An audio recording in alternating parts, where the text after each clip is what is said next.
Mr. Levy? Present. Ms. Lieberberg? Here. Ms. Rosenberg? Here. Ms. Dahl-Egler? Here. And Mayor Burstein. Here. May I have a motion to approve the agenda? So moved. May I have a second? Second. All those in favor? Aye. Any opposed? Before we get to our many distinguished guests, we have one other distinguished guest. Mr. Blanchard, come on up.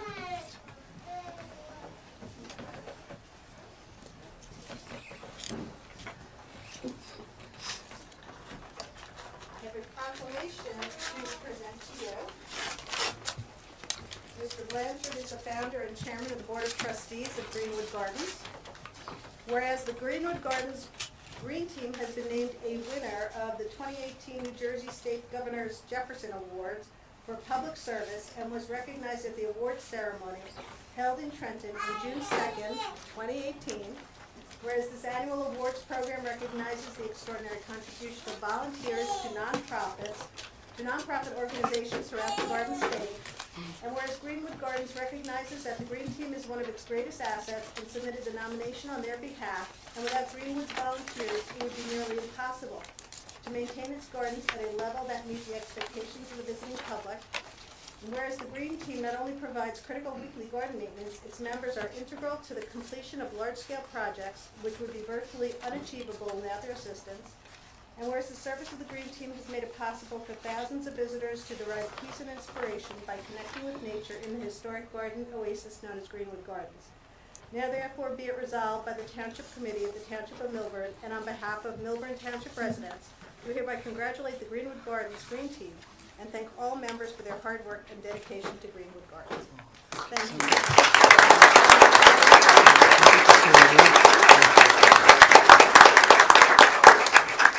Thank you. Thank you so much. That's really a lovely recognition. But I'm not the one who should be up here. It should be all the members of the Green Team, our volunteers who are out working hard in the garden and doing all the basic necessary work. We were delayed in opening this year because of the major storms that occurred in March, and we're still picking up our act. But as of Thursday this week, we will be open for the public, and we encourage anyone here who hasn't been, or even if you've already been, to come up and take a look at the landscape that is unfolding. We're proud to be in Millburn, and it'd be fun for you to see this sort of secreted away place. Thank you. Thank you.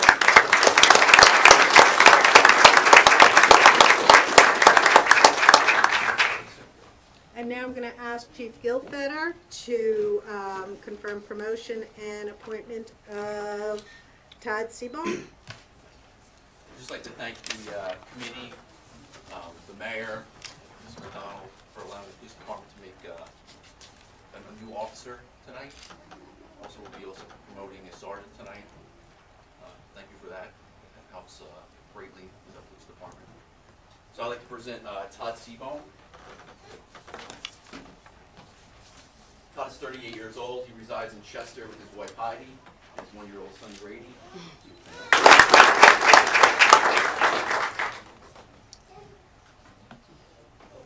Yeah, I do. Excuse me. May I have a motion to approve Resolution 18166, which confirms the appointment of Police Officer Todd Seabaum? So moved. May I have a second? Second. Roll call, please. Mr. Levy? Yes. Ms. Lieberberg? Yes. Ms. Rosenberg? Yes. Ms. Dahl-Egler? Yes. And Mayor Burstein. Yes.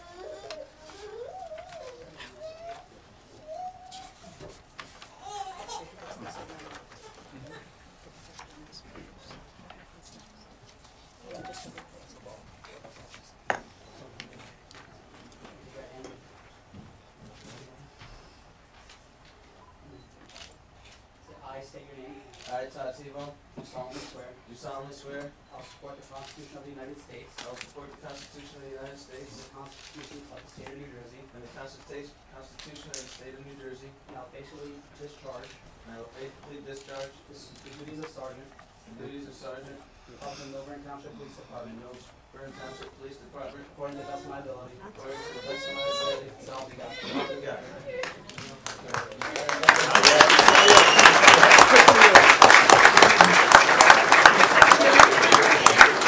Jimmy. Jimmy, make sure you signed the right one, it was the wrong one, police officer.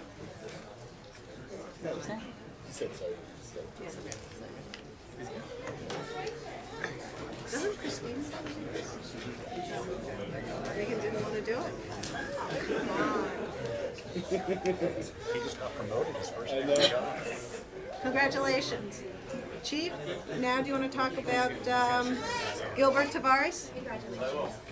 Congratulations. Welcome to town. Thanks, sir. Congratulations.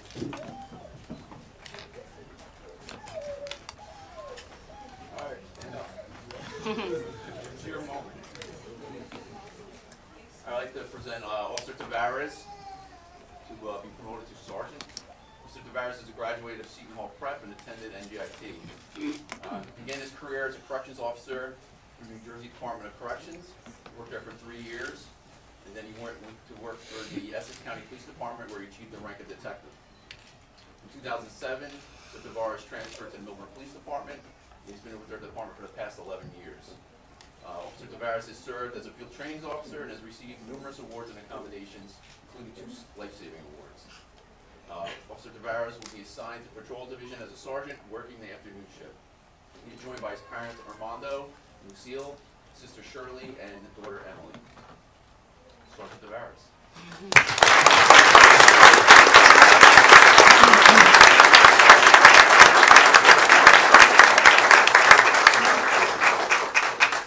Almost, Sergeant Tavares. May I have a motion to approve Resolution 18165, which confirms the promotion of Gilbert Tavares to sergeant? So moved. May I have a second? Second. May I have a roll call vote? Mr. Levy? Yes. Ms. Lieberberg? Yes. Ms. Rosenberg? Yes. Ms. Bell Eglo? Yes. And Mayor Burstein. Yes. Congratulations, Sergeant Tavares.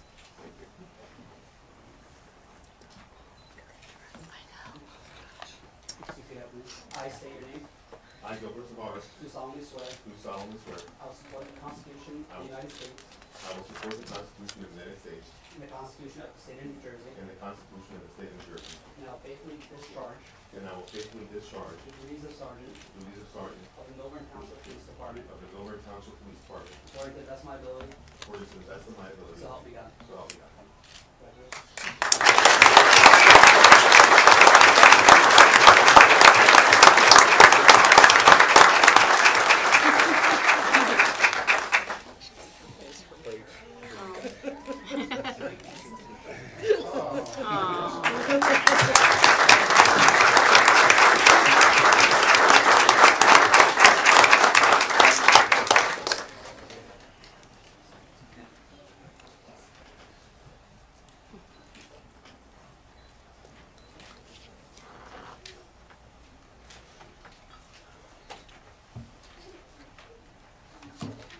Congratulations. Congratulations.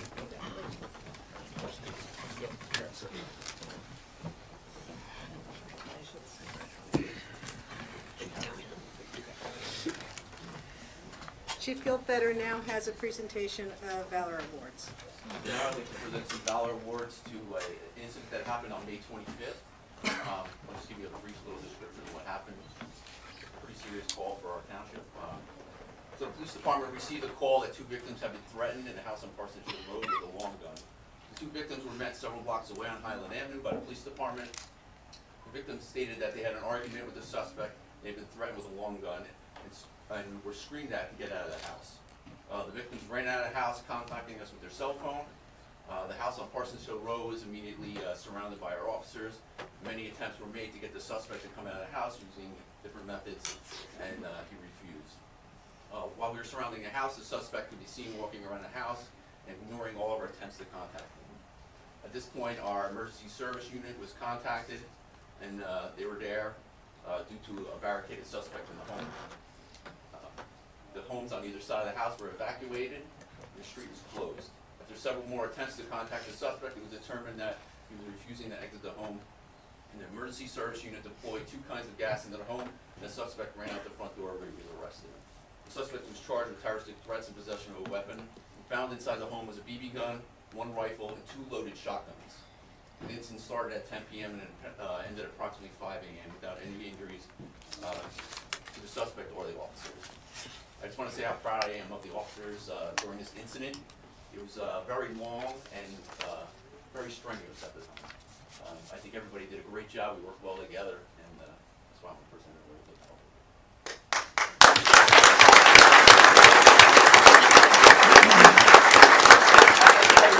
Come up, stand up here, we'll take a picture.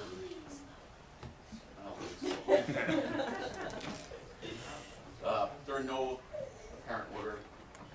First officer is Officer Steve Messine.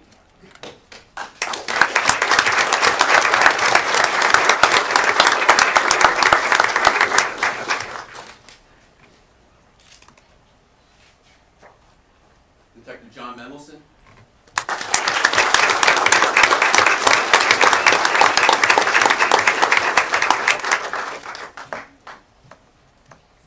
Officer Alyssa Salemi.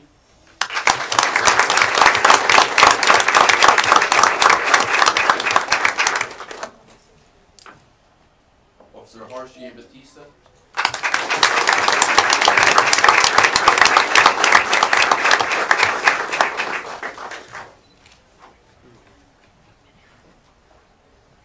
Officer Michael Goldfarb.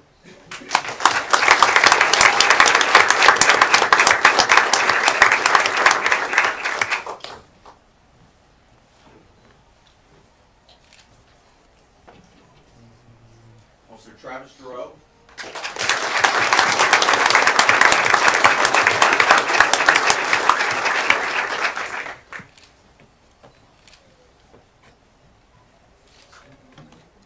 Officer David Pinero.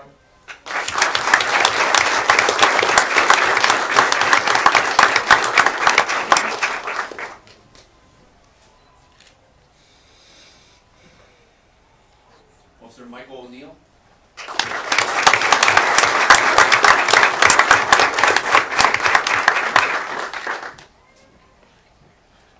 Officer Eric Racinos.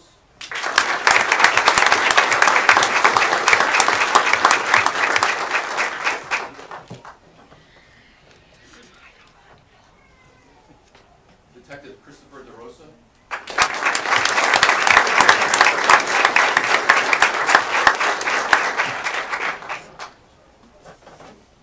Detective Roberto Salgado.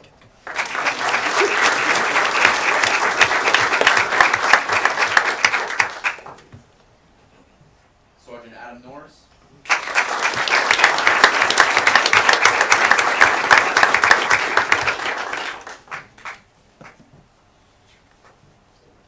Sergeant Robert Kaiser.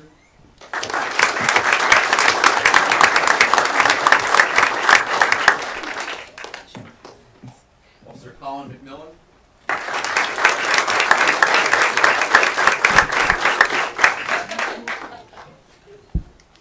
Officer Matthew Witchell.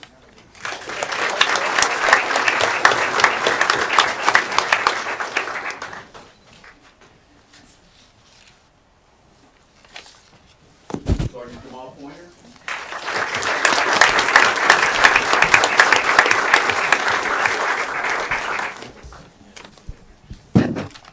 And Sergeant Andrew Dillon.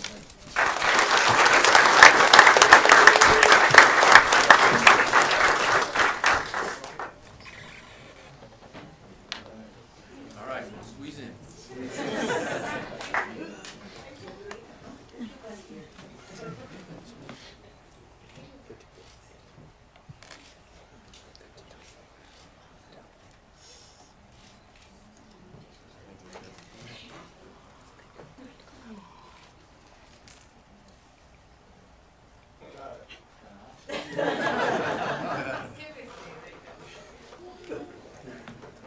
All right, good job.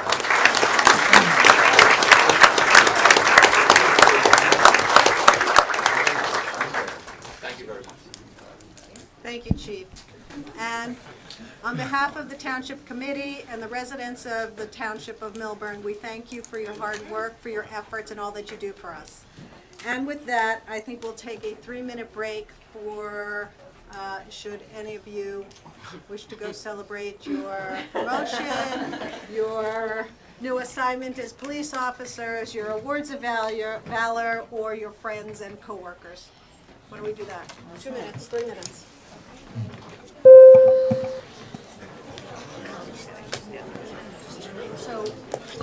another piece of desk here. Wasn't there another piece of desk here, Cheryl? I don't think You so. know, There's a chair. Oh, a planning board. Something in the corner that makes it tighter. Oh, okay. I think you always sit right up against here for planning board. I think. Oh, I thought it was like. On planning board. No, I know. No, like she's No, but there's no, Oh. this is not, I mean, I'm at looks the different. end. Is normally around there, If you want. where you are. I used to sit If you there. want to sit on the, yeah, because Kim would sit on the corner. Kim would sit facing the table. And then you're not facing the people. Then I'm not facing, Right, yeah. right. Looks Are different. the new chairs are narrower, aren't they? Are they? I don't know, Jody's in one. Oh, that's the new chair? Nice. Comfortable, but Yeah. How come Jody got it and not the mayor? I know she probably got here first and called it. I was here when nobody was here, but I just decided, hey, Did you see it? no, I didn't see it. That's the problem. There you go. see it? I did a wedding at 6:15 today. I saw them on their way out. It was, I actually, because somebody told me we're going to have an early meeting, a closed session. So we scheduled, this was like a while ago, so they said we might have a closed session tonight, so I scheduled the wedding at 6:15. But then since we didn't have a closed session, because I never have dinner before our meetings, because I usually come straight from the office. Right. So I said, here, so I had dinner with my husband. That was very special. But it means that these wedding people had to get here on time. Ah. And they did not. And his mother never made it. I said, do you have rings? She goes, well, my mother has them. I'm like, well, not Do you here. have what? Rings. Oh, that's so funny. So they used like whatever rings they were wearing. Oh, that's very cute. And I said, where's your mother coming from? They're Russian, right? I figure Queens. Summit. I'm like, she couldn't get here from Summit. Well, there's a traffic problem. Excuse me. You opened that You one. know what the traffic problem is? Yesterday, Yeah. my father's in the assisted living facility behind Bed Bath & Beyond. So I went to see him, and then I came home yesterday, because I wasn't going to see him today. 40 minutes, because it was the race. Michael couldn't get home either. He called me from Essex. He goes, WTF? I can't. The race.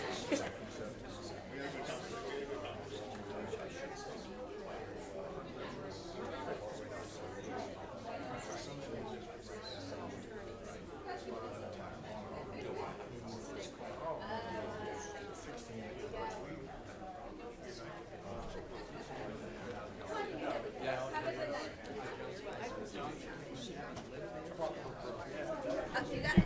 Thank you, Jimmy.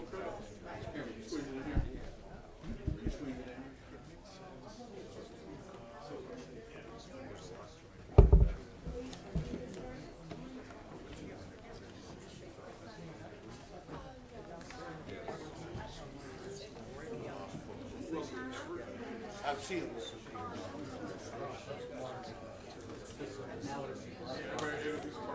Yes, right.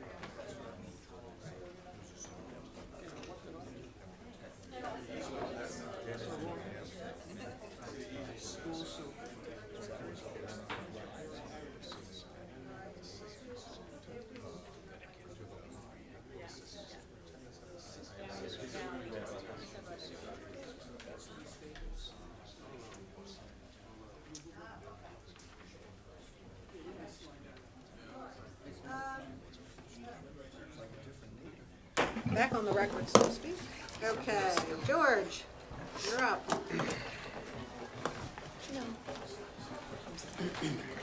Good evening, Mayor. Good evening. I have tonight, I have some glossy magazines for each committee person.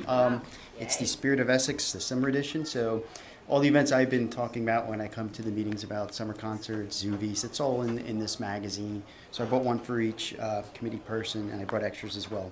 I'll also be dropping off this week information in a more compact format with events that are taking place throughout the county park system this summer for your residents that they could pick up on the desk in the first floor. Many events, the summer park system is full swing, tons of stuff going on, and a lot of it's covered in this magazine, but all the events are further broken down in the flyers I'll be dropping off. In particular, next month, an event I didn't mention last time is the Butterfly Tent Safari beginning on July 14th. That'll take place at the Environmental Center. It starts at 2 o'clock, great for young children, but anybody can come. It's a suggested $2 donation. And there'll be all butterfly themed events in the town. And for those who don't know where the Environmental Center is, it's on It's up in Roseland. Eagle Rock? Yep, it's on Eagle Rock. It's on the border West? of, yeah, Right. it's tucked It's up west of there. Eisenhower Park. Correct. And the date again, please? It begins on July 14th. And that's my report. I'll leave Thank you very the much. magazines with the clerk. Perfect, thank you. Reports from the committee. Ms. Benjamin, Lieberberg, sorry. I'm just happy to announce that we are tentatively set up a date, either July 11th or July 12th, for the first meeting of the ad hoc committee to address our public works facility. So we will be meeting. I'm grateful that we have many residents, 4 in fact, in addition to our township committee representatives as well as the members from town hall. Looking forward to our first meeting. Thank you. Ms. Heglow? Yeah, Heglow. It works. For the Environmental Commission, in 2015, Millburn signed a resolution to express opposition to the Pilgrim pipeline. This was re-brought to our attention by a resident, Trish Kenlon, to the Environmental Commission, and later tonight we'll be having a presentation to continue that, more information for everybody. The Commission has received a $900 grant from ANJAC, which is the Association of the New Jersey Environmental Commissions. This will be used for the planting of shrubs in the lower corner of the large grass field at Lackawanna and Essex Street. This will serve not only to beautify and update that corner, but more importantly, it'll be a catch basin for water. Elizabeth Valor, who's our commissioner in charge, has worked closely with Tom Doty of the Shade Tree for advice, his approval, and help with planting. Energy aggregation is still being looked at. The other communities have not passed their resolutions as of yet, but if this is not moved with the 7 communities, Millburn still has the ability to look into green energy aggregation on our own. Another project the Commission is working on is with Martha, our town engineer, to update the town's lighting ordinances. Beth Zoll is our planning board liaison, noted that many applications that come to the planning board need variances for LED lighting. And this is now the new standard, and our lighting ordinance needs to be looked at and updated. And later, I will present to the Township Committee under new business an ordinance or resolution that will discuss banning the releasing of balloons in town. And that's it. Thank you very much. Bad with the environment. Deputy Mayor Rosenberg. So the Senior Citizen Committee met on June 7th, and there was a great feeling of loss for our member, Ebet 11, who passed away before the last meeting and was always a nice presence at that meeting. Senior Citizen group in our community is really a great resource that I wish more people knew about, and it's not open just to our community, but there's a senior citizen bus that'll take people on their errands. There's a lot of things that people don't realize and don't always take advantage. Take people to doctor's appointments, so there's a bus. The speaker from down the block came in, Elizabeth Stevens, the president. She said that down the block helped over 200 families stay in their homes. As you know, it's Down the Block Month, so that was really nice. And that's the Senior Citizen Committee. The DMDA has launched its farmers market on Tuesdays from 2 to 7, and we've got some nice new vendors. We have hummus, we have pierogies, we have a lot going on, and hopefully people are spreading the word that the later hours will attract more people coming off the train. We had Millburn Live last Friday night, and we'll have it again on the 29th from 5 to 8. The town was bustling. There was some treats, including live music. There was an accordion player strolling along the restaurants and playing music for people who were eating. Some of the restaurants were kind of surprised and delighted once they realized that they weren't paying him. But it was nice. He was serenading. And we hope more people will come. But the evenings on the week and the weekends, town has been bustling, and it's really nice to see everybody taking advantage outside. That's it on mine. Mr. Levy. Cora Hartshorn Arboretum Committee met its final meeting for the spring and summer season. It, again, will meet in September. This meeting was largely to reorganize certain committees, admit a new board member, discuss the population of the camps, which are filled, but with only a few, unfortunately, Millburn attendees, and to discuss certain fundraising aspects. The focus of the group will be to primarily look to smaller fundraiser events rather than large events next year for isolated purposes. A lot of fundraising still needs to be done to correct damage caused by these storms. Those fundraising events will be organized probably during the September and October meetings, and they'll be reported out. Concludes my report. Thank you. Mr. Holmesy, anything? Nothing for tonight, Mayor. Ms. Patrick? No reports. Do you have a report? Kip? Any report? Just a brief report about the township conducted a pedestrian awareness campaign last week. We were placed at the farmer's market handing out some information. We also had a table set up for the middle schoolers as they came down on Friday afternoon to hand out some information and some giveaways for them. We also did have a enforcement detail for cops in the crosswalk, and over the 4-day period, just wanted to share some of the figures that took place. They had approximately 360 stops. 257 of the summons were given out for not stopping for pedestrians in a crosswalk. 20 seatbelt, 6 careless driving, 67 other violations such as not producing a license or not producing insurance or registration, and 7 distracted or 7 cell phone violations. So that was over a 4-day period in 3 separate locations. Whittingham and Millburn Avenue, Essex and Holmes, and Essex and Town Hall Club. Thank you.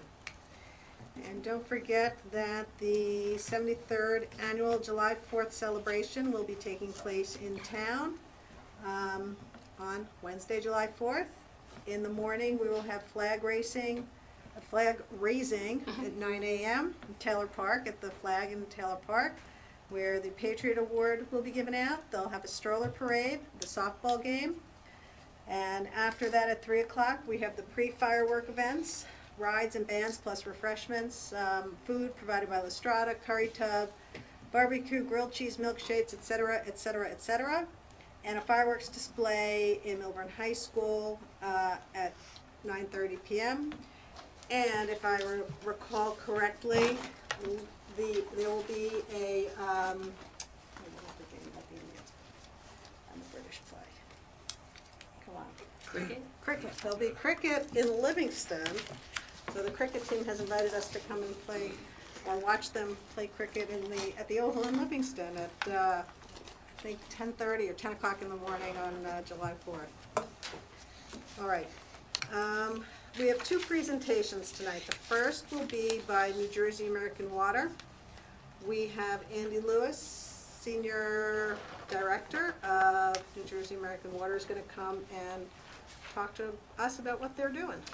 Okay, thank you. Good evening, everybody. I'm a little bit taller than this. First of all, thanks for the invitation this evening, also from yourself, Mr. McDonald. Maybe a special shout out to Jim, who helped me with the presentation this evening to get us up and running, so thank you very much. Before I get started, again, my name is Andy Lewis, Senior Director of Operations for the North District of New Jersey American Water. I'm actually new to my role. This is the first time I've actually met Mr. McDonald face to face. I am trying to get out to the communities that we service in this part of the state here in the next couple months.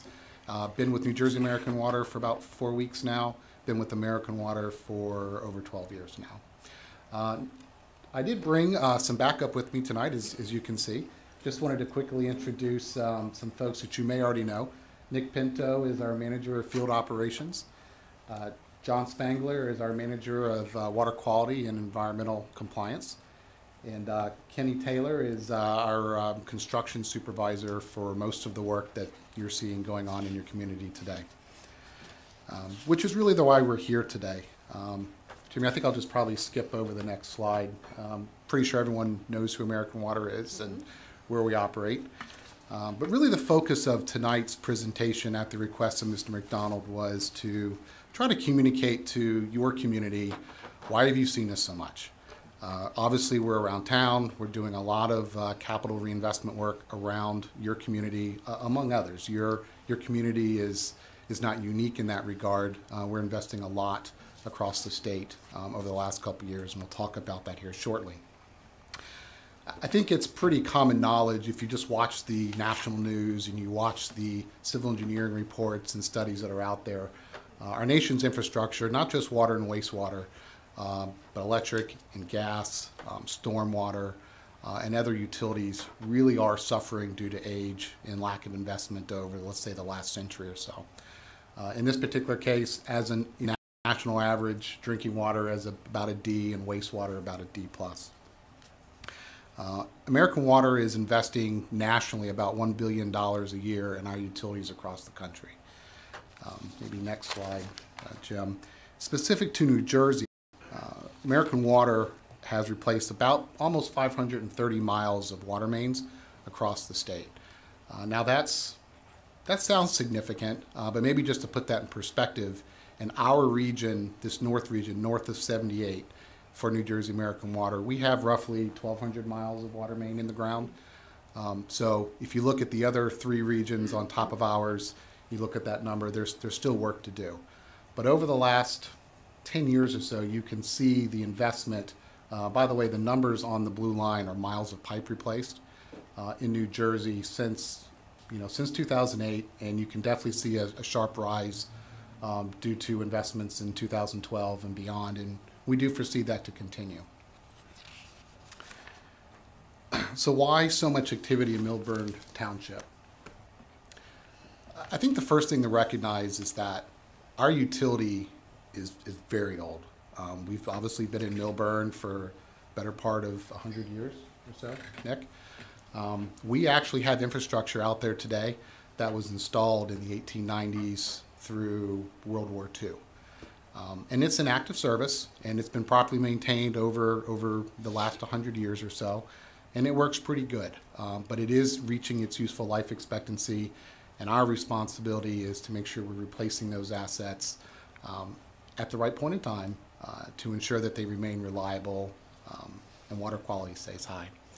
One of the other unique aspects of Millburn, along with a couple other communities adjacent to you, is a lot of our large transition mains actually run through Millburn and some of the other surrounding communities that distributes water not only to your community, but others in this northeast part of our operating district. Specifically, I know we have some large 24 and 30-inch diameter water mains that we'll be talking about a little bit here in a minute. One of the other activities that somewhat drives the timing of the investments is we try to work very closely with your community, the other townships, municipalities, and the counties to coordinate with the scheduled street repaving programs. The last thing that New Jersey American Water wants to do is obviously be fixing main breaks in brand new or newly repaved streets. I'm sure no one here wants to see that. But we also try to work with the communities to see what their master plan is, and try to coordinate ours with theirs. We like to get out in front of that so that when everyone's done, you have a brand new street that has a high likelihood of not being damaged due to an unscheduled event such as a main break. So why does this activity benefit Millburn? This activity actually benefits everyone, all of our users, all of our customers in the state. But obviously, when we upgrade with brand new infrastructure, brand new pipes in the ground, new valves, new hydrants, we significantly reduce the risk of catastrophic main breaks, leaky pipes, which really do add to what we call non-revenue water, which is basically water that we pay to produce. Our ratepayers support that cost. It never ends it ends up in an end user's use, and it's wasted through leaky pipes. That ultimately can increase costs to our ratepayers, and we really are looking to keep that down. So getting out in front of these investments is important. Old pipes can be tuberculated, basically incrustations that kind of occur inside the pipelines. They restrict water flow. As the communities have grown over the last 100 years or so, new fire suppression requirements, new developments drive upgrades and upsizing of water infrastructure to support those needs. So as we are exercising and performing this activity, we are looking at fire protection and increasing and maintaining those standards throughout the communities that we serve. Lastly, and I think what I find as a water quality background, water quality is very important. At the end of the day, everyone wants to turn the faucet on. We want to see clean water. We want to know that it's safe to drink, and it is. And that happens largely through a lot of regular maintenance, but also through these investments that unfortunately you're seeing from a timing perspective, in your community right now and over the last couple years. So maybe just to speed this up a bit, Jim, if you could maybe skip to the community communications. I just wanted to maybe let everyone know, if you're not already aware, New Jersey American Water does communicate these activities both through press releases, through our internet sites. I know that we try to coordinate through your local communication avenues. The pictures on the left are actually cards that we leave on each customer's door in the vicinities or in those areas where we're going to be specifically disturbing their street, their service lines, their yards in that area. So we really do try to over communicate. But New Jersey American Water, I and my team we're absolutely open to feedback. If we needed to more or change our process in any way, we would love to hear that feedback. Maybe just moving on to the next slide here. So recent investments. Basically, I know this is really hard to see because it's whitewashed out here, but this basically represents what we have performed in 2015 through 17 in terms of cleaning existing pipes. The process is a little bit less, causes less disturbance than full open excavation of the utility. It does require some excavation, but we can actually do in-pipe cleaning, relining, and we do try to do that because it is cost effective and it results in less disturbance in the community. In many cases, again, over 2015 through 17, we also have to do direct main replacement, which, again, this is very difficult to see, but the red lines represent what we've done over the last 3 years. Next slide, please. Now, this slide is a little bit busy, so I just want to try to explain it for those who it's difficult to see. Anything in red is a water main replacement that is scheduled for this year. Okay, so this is what you're seeing. Parsonage Hill Drive, Old Short Hills Road, and Essex Street. A lot of excavation in that area, a lot of work, a lot of detours going on right now. And I know that Kenny and your team and others have been coordinating with the community to try to minimize and mitigate that as much as possible. The blue lines represent projects that will be starting this year and will continue on through next year. They are, again, clean and relining and actually service line replacements on the streets kind of noted on the right. Lastly, we do look at water main replacements in the bright green areas scheduled potentially for 2019. Now, this is what's currently in the plan, somewhat driven by repaving schedules and those things that have been advertised. But these prioritizations can change due to system needs and issues that may come about over the next 12 months or so. So it can change, but this is generally our plan going forward. And the last slide, I really do, we thank you for your patience. We appreciate the understanding. It's not fun to drive through a lot of construction. I wish I could say that it would be over at the end of the summer. A lot of it will, but as we get into 2019, there'll be more. But as we continue to move through the plan, we do expect that to fluctuate over time. Again, Mr. McDonald, we would love to sit down with you offline and discuss opportunities to mitigate future plans. But our focus is safe, reliable, compliant operations. At the end of the day, that's what we want, and these investments are necessary to sustain that. Any questions? Thank you. Okay. So all the J. Fletcher Kramer trucks we see around are often related to work they're performing for NJWC, right? That's correct. Yeah. A lot of people ask me about them, and water company. That's correct. Okay. But as I said earlier, myself and my team, we're open to any feedback that you have. If there's something we can do better, if we need to communicate in a different way, if we need to educate in a different way, just reach out to us, Mr. McDonald, and we'll be glad to do that. We appreciate you coming and explaining what you're doing, because I think that's important as well. Okay, thank you very much. Thank you for your time. Thank Thanks.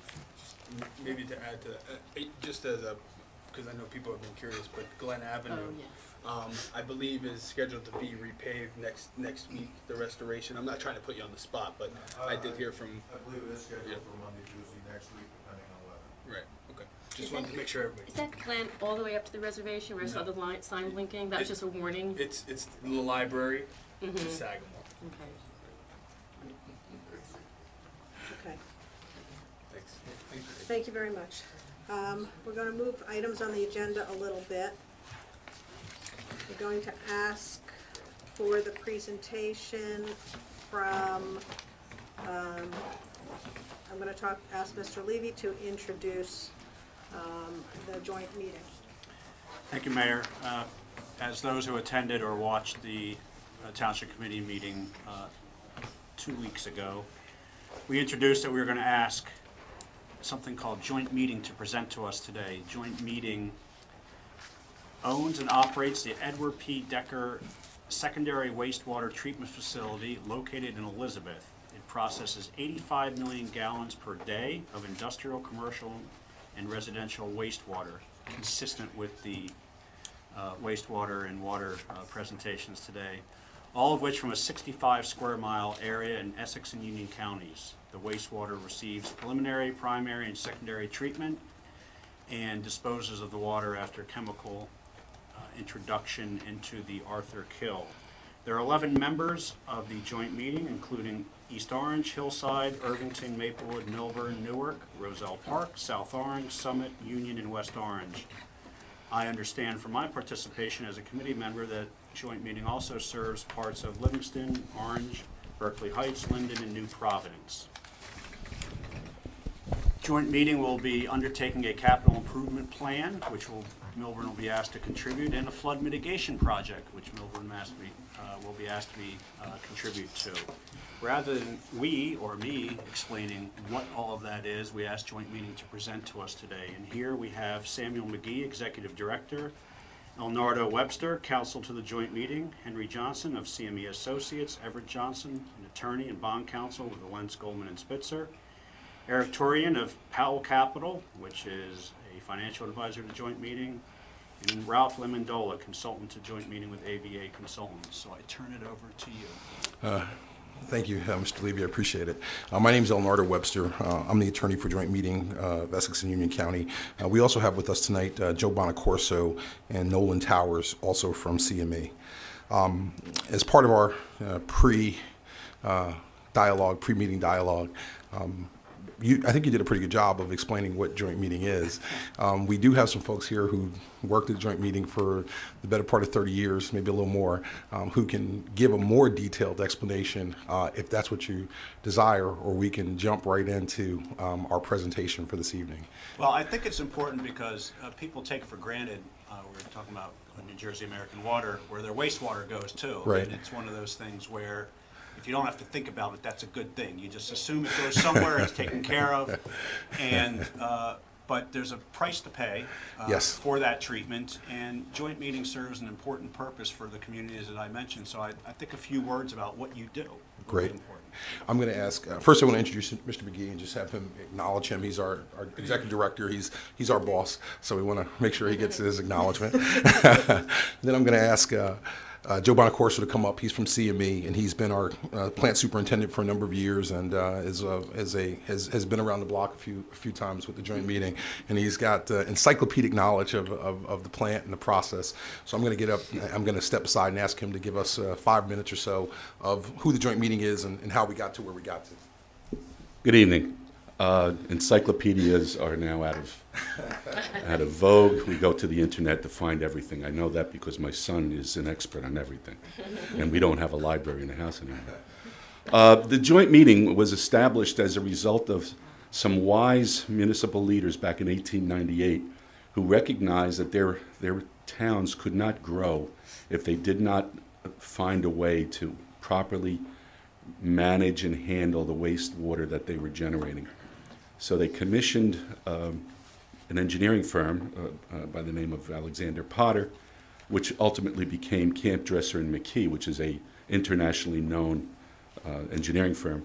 And Alexander Potter put together a plan wherein they would lay pipes along the slope of the east and west branches of the Rahway River. It worked so well that there is no pump stations that convey the joint meeting wastewater. None. The municipalities, and as El Nardo and Mr. Levy mentioned, there are 11 member municipalities, and the largest customer is the city of Elizabeth.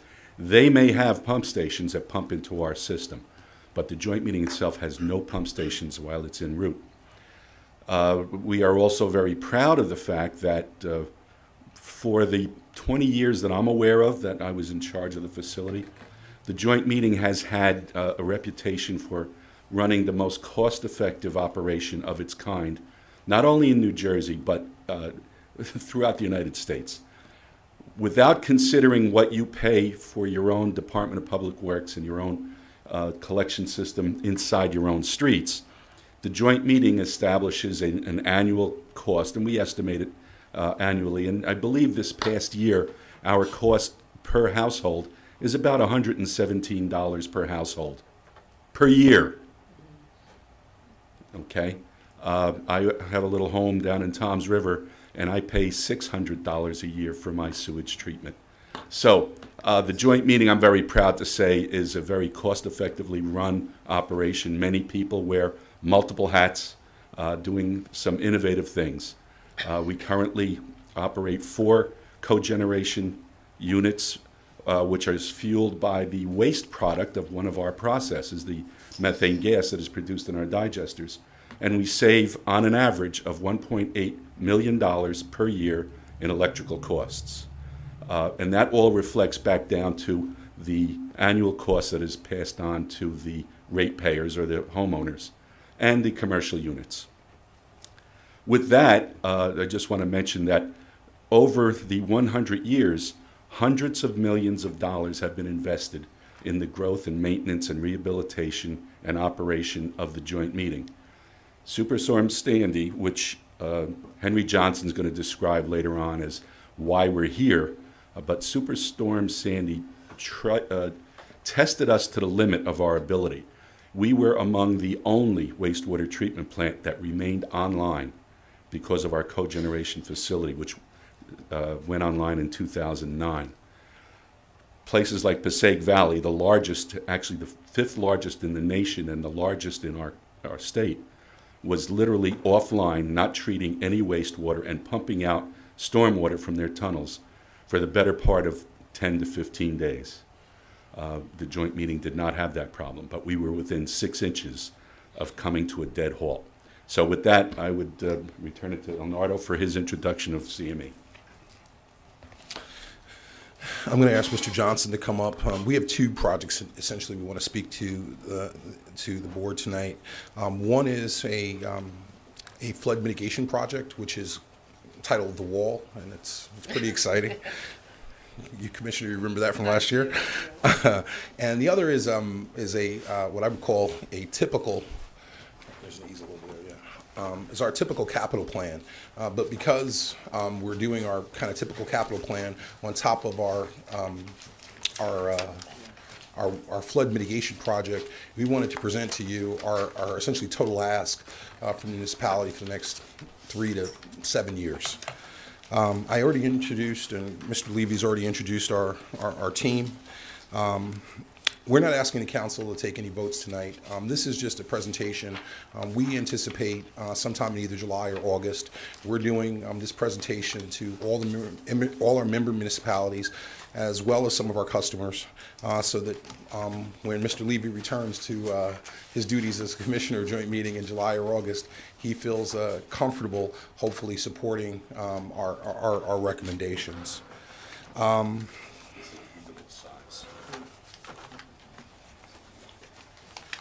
Henry, which one are you going to start with? Are you going to start with flood mitigation, or are you going to start with capital projects? Okay. So the first presentation is a discussion of our future capital projects. This is typical. We've done this throughout our history, and I want to say probably over the time I've been council, we've probably done at least 2 of these. We haven't come to present to you because they've kind of been in the ordinary course of business. I think Millburn is not bonded. I think they've always just paid in cash as the encumbrances have come due. But we'll explain to you, especially with respect to the flood mitigation project, why that might not make a lot of sense. Can you slide that over a little bit? I don't know. I mean, I know nobody can see it from there, but you have it in front of you. I don't know if you have a TV that you project. I don't know how you guys want to do it for people at home, but we've got a little presentation here. You can show it to the camera. You can actually turn that around to the camera or to the audience. You've got copies. Yes. And just explain, there's an ask. There's a punchline here. There's going to be an ask for Millburn, so explain what it is. Yeah, absolutely. Once we go through the projects, we'll explain to you the cost of each project and the ask associated with it. Millburn represents about 6% of the joint meeting, and that's a complex calculation. If you want to get more information from that, we've got Mr. Lamondola here to explain to you how you calculate the 6%. But Millburn is, I think, as my calculation shows, 6.0201% of the joint meeting. So Henry, I'm going to let you go. I'm actually going to stay here, and I'm going to let you use the microphone.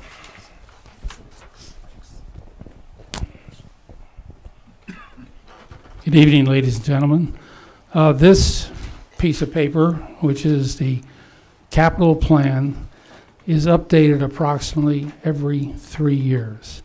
And the purpose of it is to keep the joint meeting up to date in terms of equipment that will continue to work forever, because wastewater never stops and the plant must operate continuously forever.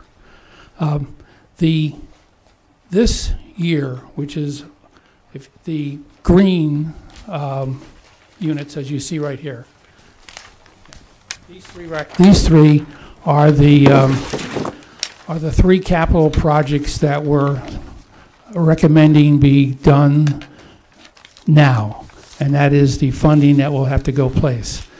On the next piece of paper, there is a description of each one of these pieces of each item. The total cost is approximately $17 million for these 3 projects, and the 3 projects are divided into, if you look at this sheet, you'll see a blue pattern, and that is an upgrade to one of the digester facilities, and that is a waste gas burner. The process that's necessary is the digester generate digester gas, which is used in the cogen facilities. If we're not able to use all of the gas, then we have to waste it to the atmosphere. So this is a waste gas burner. It's a flare like you might see at Exxon, flaring up to the sky, except this one is an enclosed flare and you will not see the flare when you drive by. That's the first project. The second project is a series of building rehabs, and there's about 6 buildings that are in need of rehabilitation. And the amount of that project is about $4 million. The buildings that were involved, some were built in 1932, some were built in 1975, some were built in 1990. They're all getting old, and there's some rehabilitation work that is necessary in the next few years. The third project is the bright green one, and that's the conversion of a tunnel that's adjacent to some tanks, which is a safety hazard for the workmen at the treatment plant. There's also equipment in that tunnel that's difficult to get to and is deteriorating, pipes that need to get replaced. Those 3 projects add up to about $17 million, and that's the project that we're looking for to get funded at this time. If you look at the map, it has the bold colors, and you'll see the colors on the plant. Colors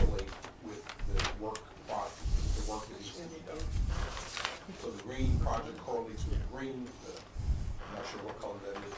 Middle color. Amber. Amber. Correlates with the amber, and the blue purplish color project correlates with the blue purplish color. Again, this is a typical kind of capital plan.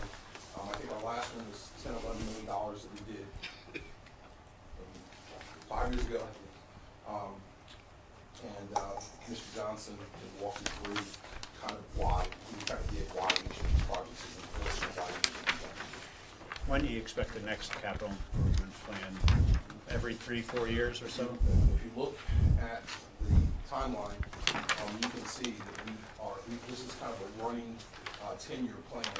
You can see some of the other projects that are being contemplated in the future in pink. Yes, the pink ones. We are just finishing a series of projects that were started about 4 years ago, and now it's moving into the next group. This has been going on now every 3 to 4 years for about 20 years. So the ones that are on the initial sheet that were handed out, they're, I guess, amber. Those are the projects that we're completing. The ones that are green are the ones we're talking about tonight. The ones that are pink, that are a few years out, are the ones that are being contemplated in the future. Can you just explain what these numbers down at the bottom are? Sure. The numbers at the bottom are the, first of all, it's the sum of the cost. For example, if you look at the green ones, the sum of the cost of the green ones is approximately $17 million, right at the bottom. So these three. Yes. And then the numbers that are above that is the share for each municipality, the percentage share. And I believe yours is like 6%, is that correct? Right. Yeah, roughly 6%. So in the rest of these columns of numbers? They're the same thing. So 3 years from now, there'll be another column, and then 3 years after that. Based on the proposed. Projects, right. Those projects are projects that we believe will be necessary in the future. It's a live program. Those pink things shift back and forth depending on, every now and then we find something that's more important than one of those, so we slide it out and place a new one in. Yes? These municipality allocations, are they based on population or what's it? Ralph, that's a Ralph question. Good evening. Ralph Lamondola, AVA Consulting. I was formerly Deputy Director Chief Engineer for 30 years at the joint meeting. The allocations are based on joint meeting each year. I assess the different communities. So it's the percentage that you were assessed for the O&M costs for the joint meeting. The numbers that you see to the left in the first column are calculated based on a 20-year average to buffer out any highs and lows for the communities so that it's a fair, equitable process. Millburn in particular does not have variability much over the last, say, 10 years. Some of the communities do, so in order to buffer out the highs and the lows, we do it over a 20-year period. So what is the basis of the calculation? So the basis of the calculation are equivalent to usage and on your assessment report, which for Millburn is equivalent dwelling units, and that can equate back to volume of water or usage coming into the joint meeting. And 2 years ago, you did a whole process with Martha, and you recalculated everybody's inflow and outflow. It was readjusted, so it's pretty up to date. Yes, that was two years ago. Right. I did make that adjustment and had worked with Martha for Millburn in particular, but all of the communities, and we made an adjustment at that time, and that was also included in this document. The EDU is how many gallons? 300 gallons per day. Okay.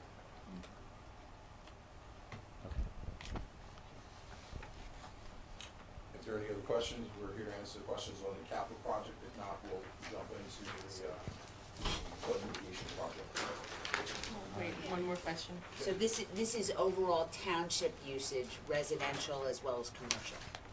Yes, it's everybody in the town, every business, every house. Everything that feeds into the sewer system. Yes, that's in Millburn Township.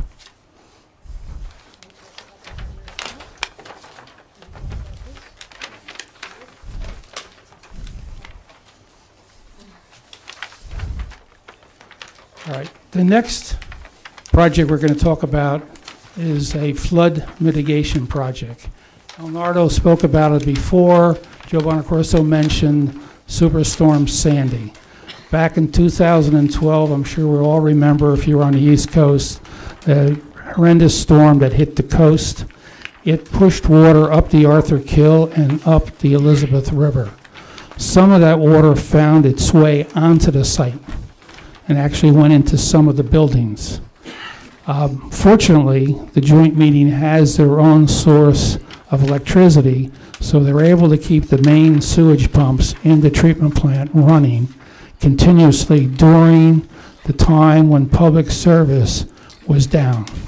As you all know, public service just turned power off in different places, so they were off for 5 days. And during that time, the pumps continued to run, and they were able to continue to move the sewage from all the member municipalities that came to the treatment plant. Fortunately, it didn't rain, so we only had the sewage to deal with.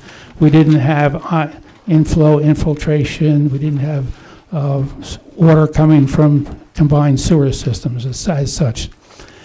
Now, if the surge in the Elizabeth River had been 6 inches higher, then the cogeneration plant would not have been able to run.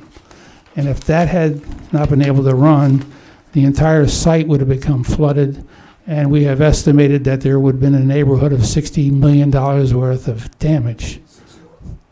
60 million, yeah, 60 million, 60 million of damage. In addition, we estimate that the treatment plant may have been not operable for up to maybe 90 days. That would have cost a lot also. And it's estimated that loss of service could have been as much as $1.8 billion. That concept is it's actually a FEMA derived number where they estimate the value of sewage to each person to be about, sewage service to be about $45 per person per day. So if you take a contributory population of approximately 500,000 people times $45 times 90 days, it comes out to roughly $1.8 billion. And that could be this potential damage that you would have. So I'm sorry. I was just saying that, which one did you explain the impact on businesses as well? Well, of course, business wouldn't have been able to operate. Everything would have been shut down. You wouldn't be able to flush your toilets, et cetera, et cetera. And there's really no alternative. You can't stop the flow other than shutting down all the water companies, and that would never happen. So what happened with that other facility, the largest one in New Jersey, said that was shut down for those days? Those people who feed into that. The sewage kept right on coming. Right, so they just, the untreated sewage ended up going in. Came right through the plant, right out the outfall. They actually had outlets up and down the same river, which had to be opened, so there was more sewage flowing directly into the river, never even reaching to them. Because the plant, its pumps could not function. And that sewage went in for a couple of weeks, correct? It went at least 2 weeks, that I'm aware of. Yeah.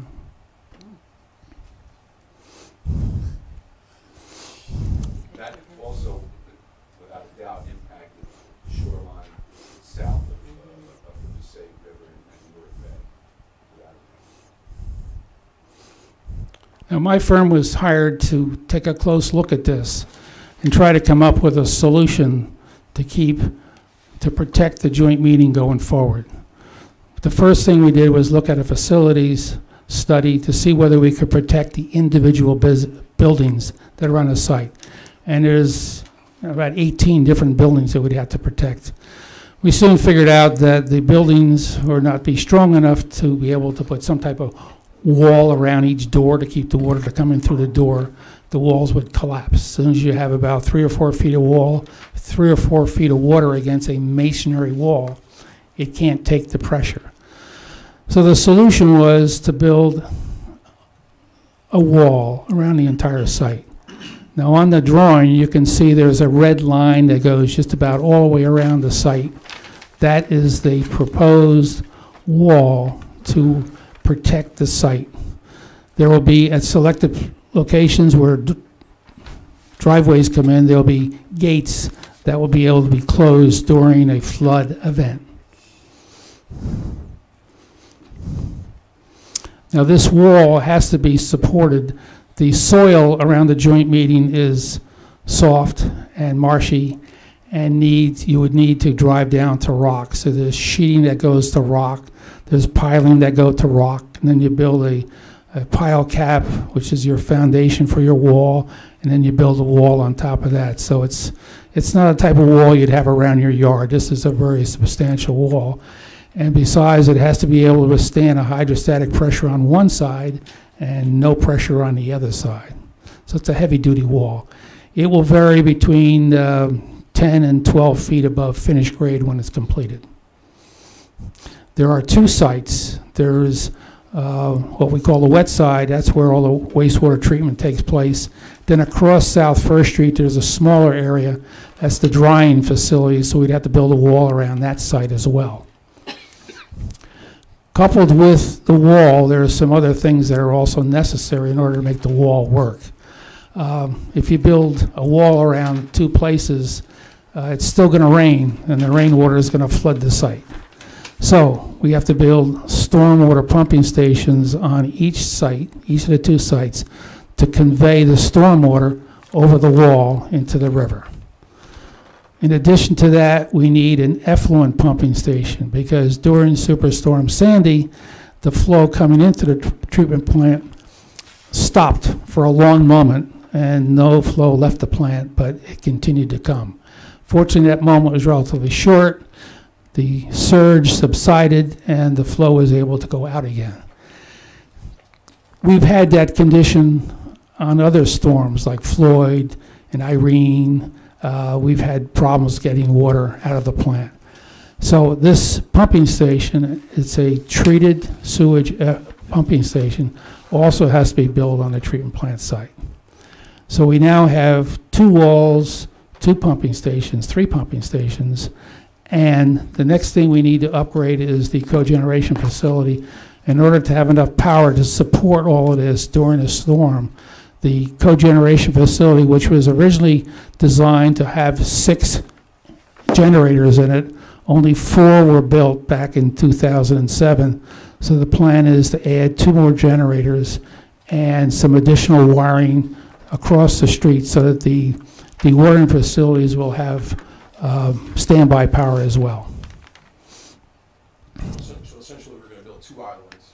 We're going to be able to power those 2 islands Right. throughout the storm.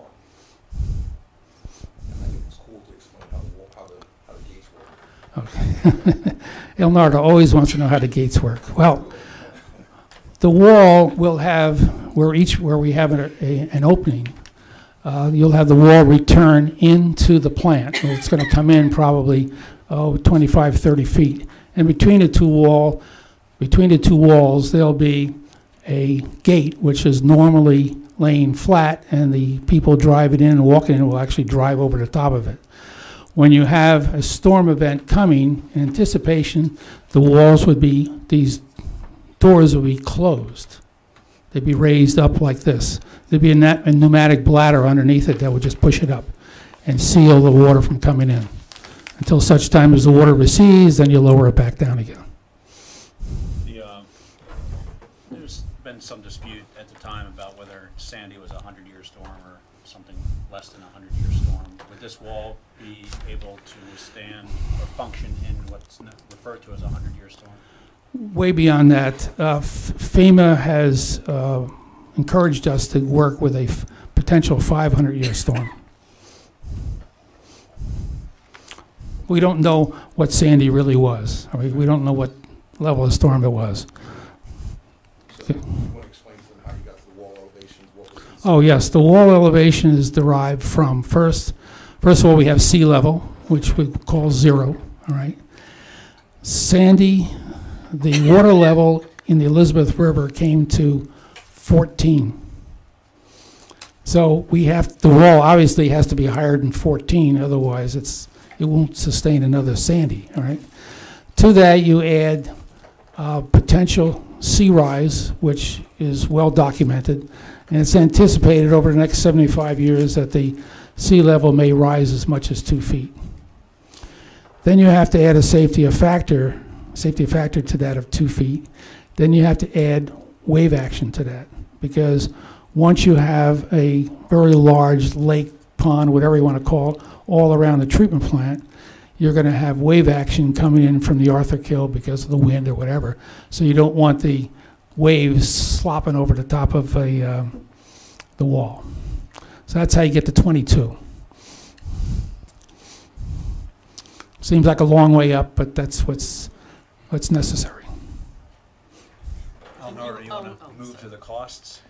Wait, can I ask you one question first? You now own all this property to be able to build this wall? Yes, there was some property along the Elizabeth River that was not owned by the joint meeting, and that's since been purchased by the joint meeting. Most of the land was owned by the city of Elizabeth, and there's some state land that also is going to be purchased. But we will, by the time we build all this, we will own it all. Got it all. Yeah. That was a condition of being eligible for the FEMA reimbursement. Cost. Henry, I think you're done with engineering. Eric, you want to come up and talk about cost? I guess Everett, you might want to make your way up. Make your way up. This is it. Sure. Good evening, Eric Terrain, Powell Capital Markets, Everett Johnson from Willents. So speaking of the projects, the first project, the capital improvement project, which is the one that's periodic, that amount is $17,300,000. Your percentage is slightly over 6%, which will come out to a little over $1 million. I think about, right, 684? 175. Okay, and so that would be that amount. You would have the option of issuing a bond, which is different from what I believe you typically do, which is paid cash on that. And I think that February 25th, Everett, is that date where we need to make the decision and make that deposit to the joint meeting. Any questions on that? Is that any different than? I mean, I looked at some of the paperwork and it talks about whether we would participate. Have you ever had a community not able to participate? No, not at once you reach the 6 votes, correct? So there are 11 members plus Elizabeth, but it's a majority vote. So once 6 of your participating municipalities vote to be in, no one else can opt out. We anticipate having a consensus. We don't think it's going to be a 6-5 vote. We think we're going to have a consensus. The second one. Sure. And so then on the larger project, the flood mitigation project, that's $99.9 million. We're going to round that up to $100 million. Your percentage participation in that is the same. However, that financing works a little differently. So all of this is being financed through the New Jersey Infrastructure Bank. In a normal situation, they would issue a short-term note for the period of construction, basically asset and liability matching. When construction is completed, they would issue a long-term bond. You again have that option to pay cash in the front end and not participate in that note. As for the larger project, especially for people with larger participation amounts, paying cash will be difficult. However, that's where the FEMA reimbursement comes in. So we anticipate many people to take the option of the short-term note during the construction period. Begins at a 0 interest rate, but will be reset every 6 months. Right now, it looks like May and November. At the end of that, during that construction period, once FEMA approves the reimbursement actually comes during the construction, so not at the end of the project, but will be reimbursed during the project. So you would take your original amount that you bonded, that would be marked down as the reimbursements come in. You would eventually get to operation of the facility. At that point, bond out if you had not chosen the cash option, and you would bond that amount that was net the FEMA reimbursements. What do you anticipate the FEMA reimbursement to be? 90%. And 90% is the stated rate. It looks like from history that's come in between 85 and 90%. Certain items have been disallowed as contractors have sent in numbers. So 85% is sort of the safe harbor number, but the program is stated at 90. And assuming the 90%, our percentage is? Your percentage is 6.02%. However, you're responsible for 3.95 million because Elizabeth is responsible for 34 million of the 99 million. So it's really 100% is a $65 million number. So you're responsible for a little, just under $4 million. And that's in the little handout we gave you in the chart. That payment would be due when? I'm gonna let Everett talk a little bit. Well, now you're probably tired of hearing from all of us, but Everett Johnson, bond counsel at the joint meeting from the law firm of Willents, Goldman, and Spitzer. A few things I want to clarify. I'll answer your question. We're anticipating having that payment due by February of next year. A few things I do want to clarify. One, on the flood mitigation project, just got confirmation today from NJIB, which was normally formerly NJEIT, that the short-term loan will be at 0% for 3 years. So every municipality that participates, that decides to borrow money, which I'm encouraging on the flood mitigation project, everyone to issue a bond ordinance, because we're going to get 90% reimbursement from FEMA. So it doesn't really make sense practically for you to spend $3.5 million in cash to get reimbursed 90% over the next 3 years at some point. It makes sense to borrow the money, and FEMA is going to reimburse on an as-you-go basis. So as the project is being constructed, invoice is going to be submitted to FEMA through NJIB, which is now the new NJEIT, is now called NJIB, and they're going to handle the reimbursement process from FEMA. And so, therefore, we'll say for the first 3 years, you're not making any principal payments or interest payments. At the end of the 3 year period, the 10% that is your liability will then be financed through a long-term bond. If you want. At that point, if you want to pay cash, then it makes sense to do so, because now you're only paying cash for the 10% you actually owe at the end, but not the full 100% to give reimbursed 90%.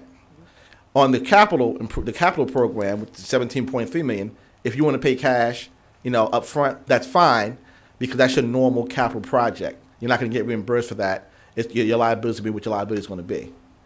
So we're encouraging all municipalities to borrow on the flood mitigation project because of the FEMA reimbursement process. And it really harms you nothing, like I said, other than your bond ordinance, and that you're not paying principal and interest during construction. Once construction is over, you issue a long-term bond. At that point, you'll have the ability to issue a bond for your 10%, which you paid over a 20 or 30-year period, or paying cash. So in terms of the process, what we would ask is, if you are going to, let's start with the flood mitigation project, to adopt the bond ordinance. First, the joint meeting has to vote to approve the project. That has not happened yet. So assuming that happens in July or at some point this summer, we'll then come back to each municipality and request they adopt the bond ordinance.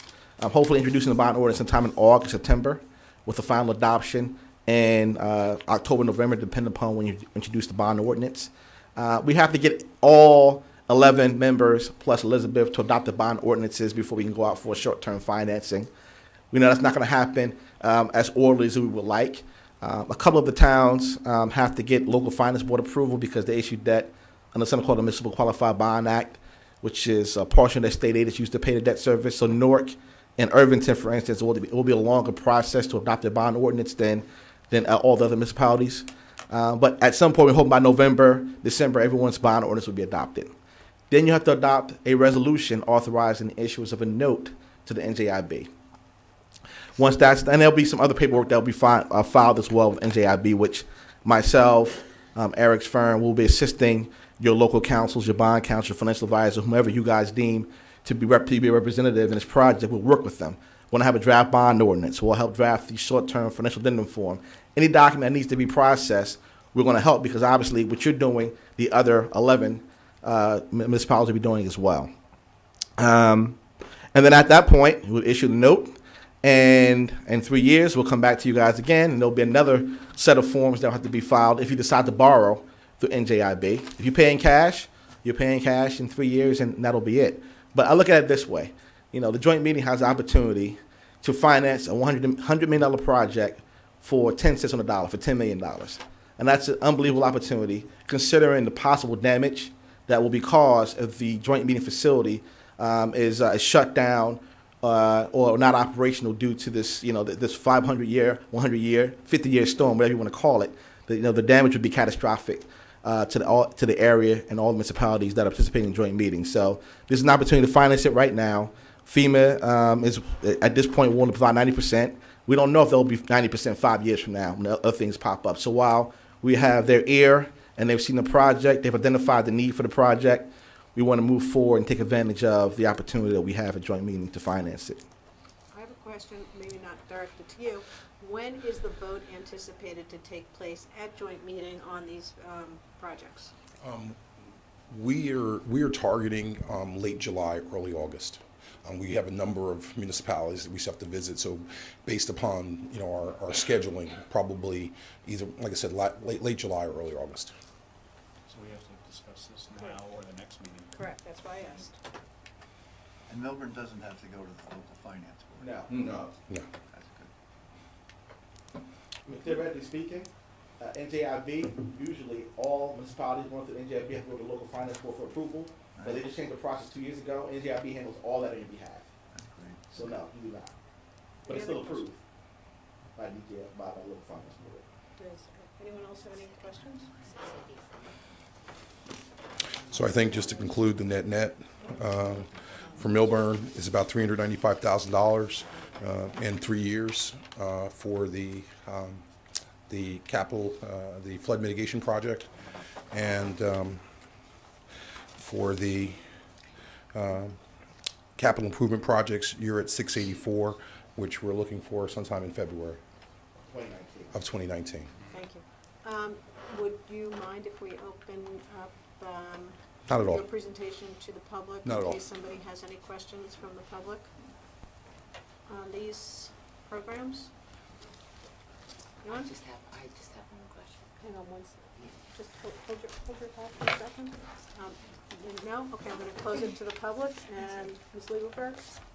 I just wonder if you would just please repeat the numbers. I see this 684 on the spreadsheet. Correct. 684,000. Our projection is $684,125.17, and that's for 17.3. And again, it's, we talk about 6.28%. You're like, why don't those numbers add up? And if you look on the sheet, Elizabeth is responsible for almost $6 million of the 17.3, even though they're not a member.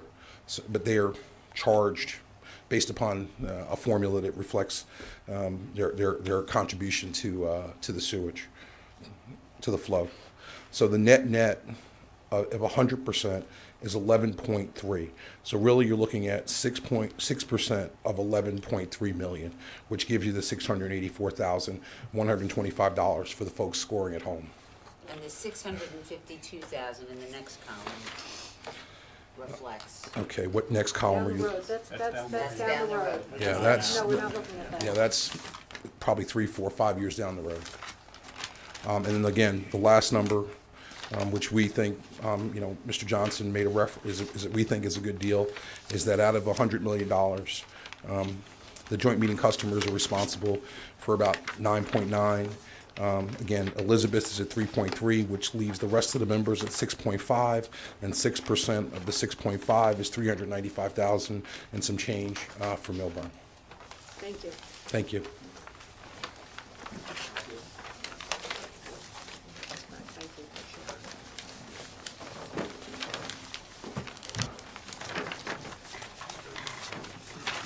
So I have a question.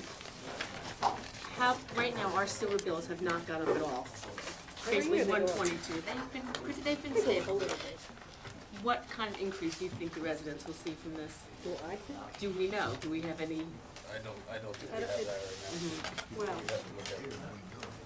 if the communities are paying for it, I don't know that you would necessarily see an increase because of this. Wasn't the increase due to operating expenses? Was it from the bond? It can be from this, but we'd have to take a look at it. Okay. You mean in terms of the borrowed money, in terms of the money that we're Just the spending? whole process. Just, I don't will know. the residents feel a hit from this at all? You mean from And the the tax. joint meeting or from us? Either or, either on our sewer bill or in any. Oh, that's the one, we should have asked them while they were there. But I'll ask. from, yeah. Oh, it's good to see you. Take care. Thanks. I'll be back. Thank you. If you guys have any questions or anything, just give us a call and we'd be happy to supplement if there's anything pops up. Thanks for coming in. All right, the next item on the agenda is the consent agenda. Consent agenda is bills list, refund of tax overpayments, refund of a tax overpayment to a veteran, approve an item of revenue, clean communities, authorize contracts, state vendors and cooperative pricing vendors, authorize the appointment of acting clerk while Christina's on maternity leave, authorize sale of vehicles to Maplewood, authorize execution of storm sewer indemnification agreement, authorize interlocal services agreement for animal control services, authorize bond anticipation notes, approval of raffle license, approval of sidewalk cafe, and renewal of ABC liquor license for the wine rack. May I have before we do that, anybody have any questions or comments on the consent agenda items? I had something Alex explained to me, but I don't think he's here right now. So, Which one are you talking about? the interlocal service agreements for animal control services. Yes. So, I asked him what that meant. Like, do we share our animal control services? What if, Alex? So that's Yeah. the animals that we sent to Livingston. Not our officers, not our animal control officers. So under the 18-160 is the township shares services with Summit, or no, it's no longer Summit, sorry, Berkeley Heights, Madison, Chatham Township, Florham Park, and which on an on-call basis they call and we service them. It's not Livingston, and we use Livingston? Correct, it's not Livingston.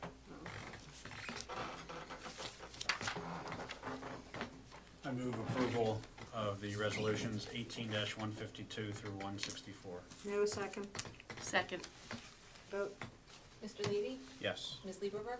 Yes. Ms. Rosenberg? Yes. Ms. Paul Eglo? Yes. Mayor Barsting? Yes. Second reading, ordinance 2503-18. I present for consideration an ordinance entitled ordinance number 2503-18, bond ordinance to authorize the making of various public improvements in and by for the Township of Millburn in the County of Essex, State of New Jersey, to appropriate the sum of $790,000 to pay the cost thereof, to make a down payment, to authorize the issuance of bonds, to finance such appropriation, and to provide for the issuance of bond anticipation notes in anticipation of the issuance of such bonds. The purpose of this ordinance is to authorize the issuance of bonds to finance road and building improvements and equipment purchases, and in particular, undertaking of improvements to various sanitary sewer pump stations, renovate the restrooms at Town Hall, including ADA improvements, reconstruction of Mountain View Road. Tonight is the time set for the public hearing and final passage as advertised in accordance with law. I declare the hearing open. Okay. Any questions or comments from the public? Any questions or comments from the Township Committee? I move that this public hearing be closed and the ordinance be adopted on final reading, and that the Township Clerk be directed to publish the ordinance by title as passed on final reading in accordance with law. May I have a second? Second. May I have a vote, please? Mr. Levy? Yes. Ms. Lieberberg? Yes. Ms. Rosenberg? Yes. Ms. Paul Eglo? Yes. And Mayor Barsting? Yes. Ms. Rosenberg, you have ordinance 2504-18? I present for consideration an ordinance entitled Township of Millburn, ordinance number 2504-18, capital ordinance of the Township of Millburn in the County of Essex, New Jersey, authorizing the making of various public improvements and acquisitions in, by, and for the township, appropriating therefore the sum of $1.45 million, and providing that such sum so appropriated should be raised from the capital improvement fund of the township. So this money is for other building and road improvements and purchase of equipment, some big ticket items, DPW sewer inspection camera, sewer flusher truck, pickup truck with plow, fire department getting new heating and cooling units, some improvements to Giro Park and playground equipment, some improvements to Town Hall as well. tonight is the time set for the public hearing and final passage as advertised in accordance with law.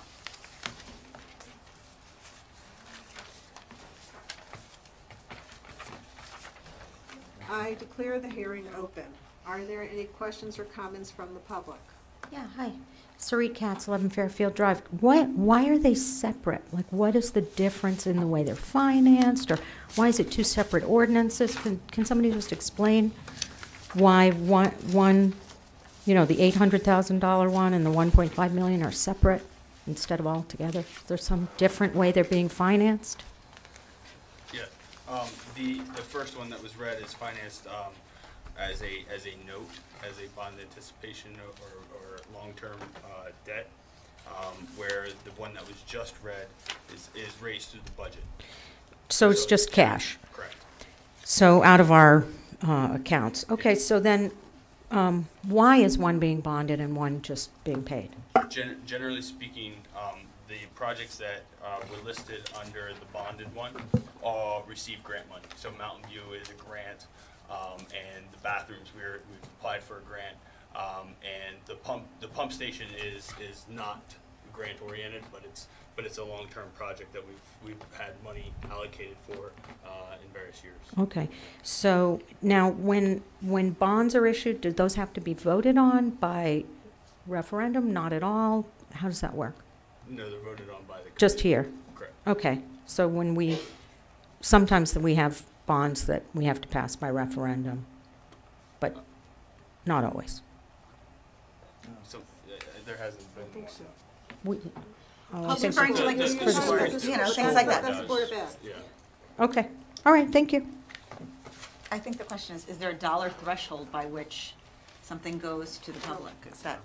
Not right now, no. Any other questions or comments from the public?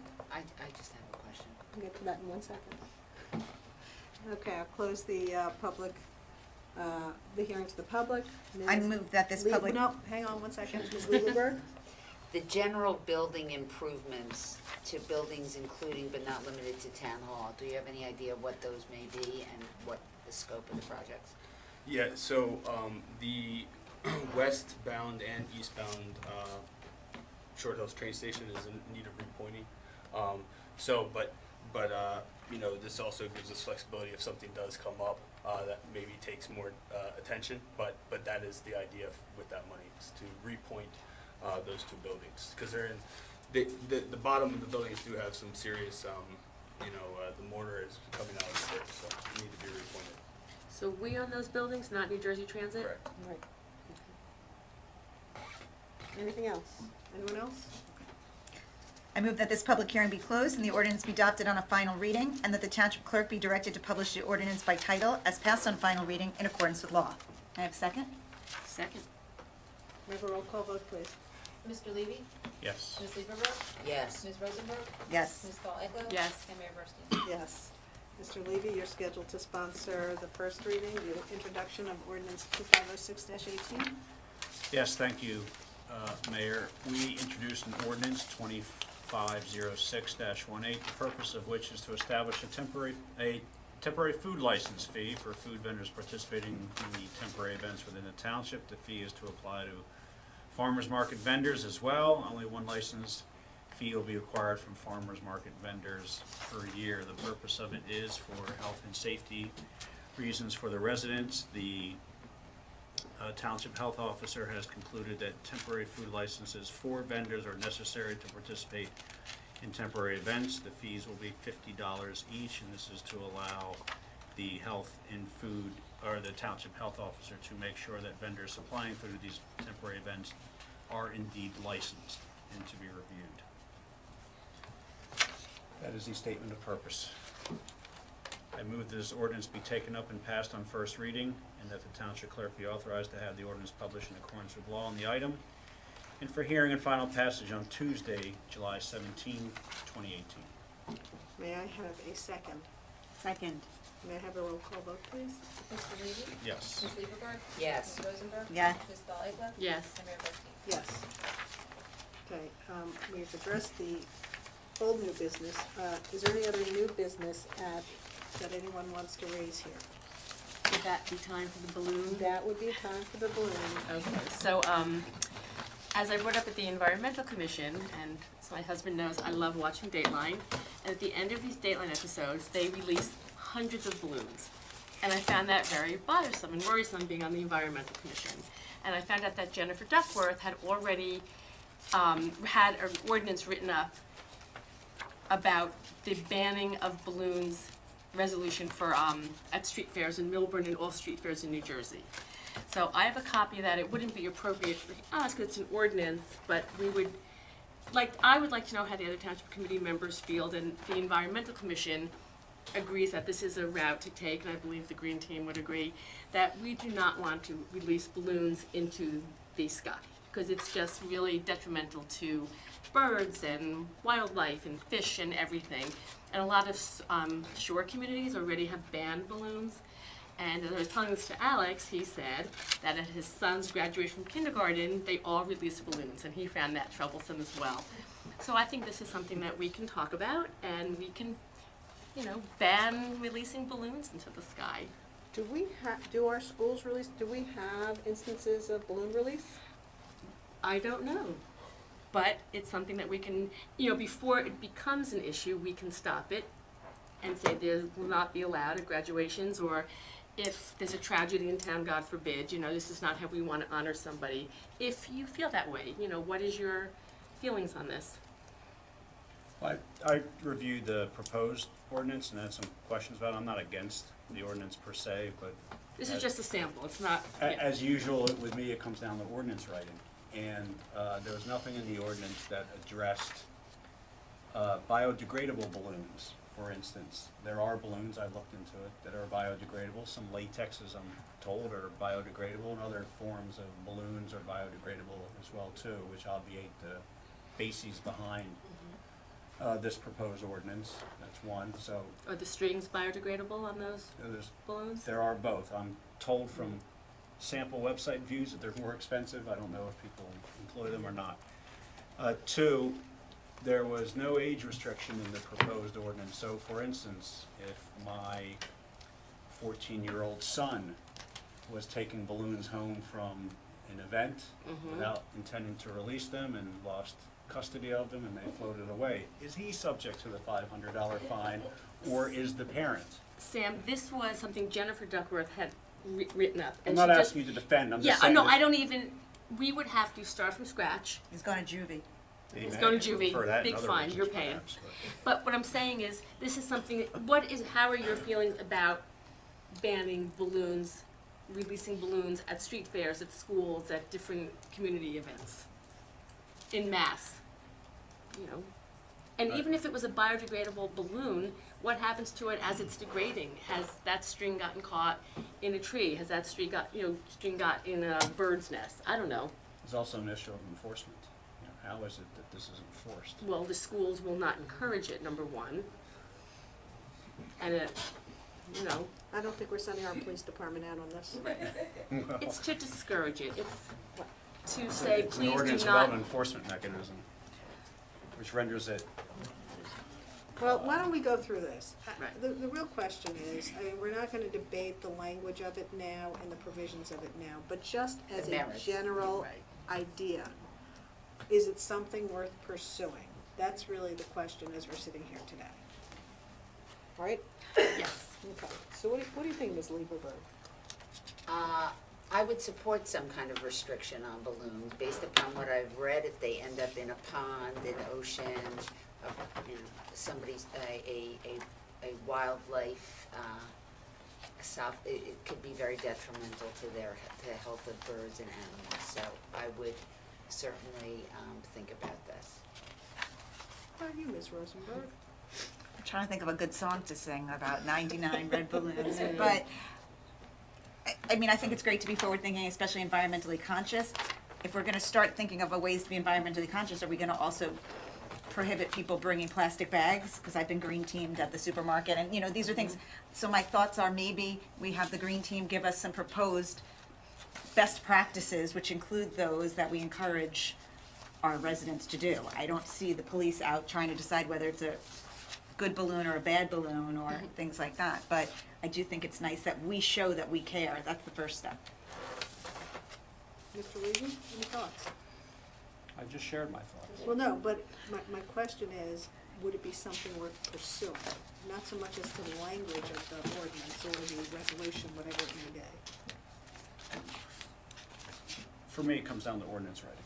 So I defer any comment on the practice of releasing balloons until I'm presented with an ordinance that has some kind of enforcement mechanism and also addresses the issues that I raised. We'll let you write it. How's that?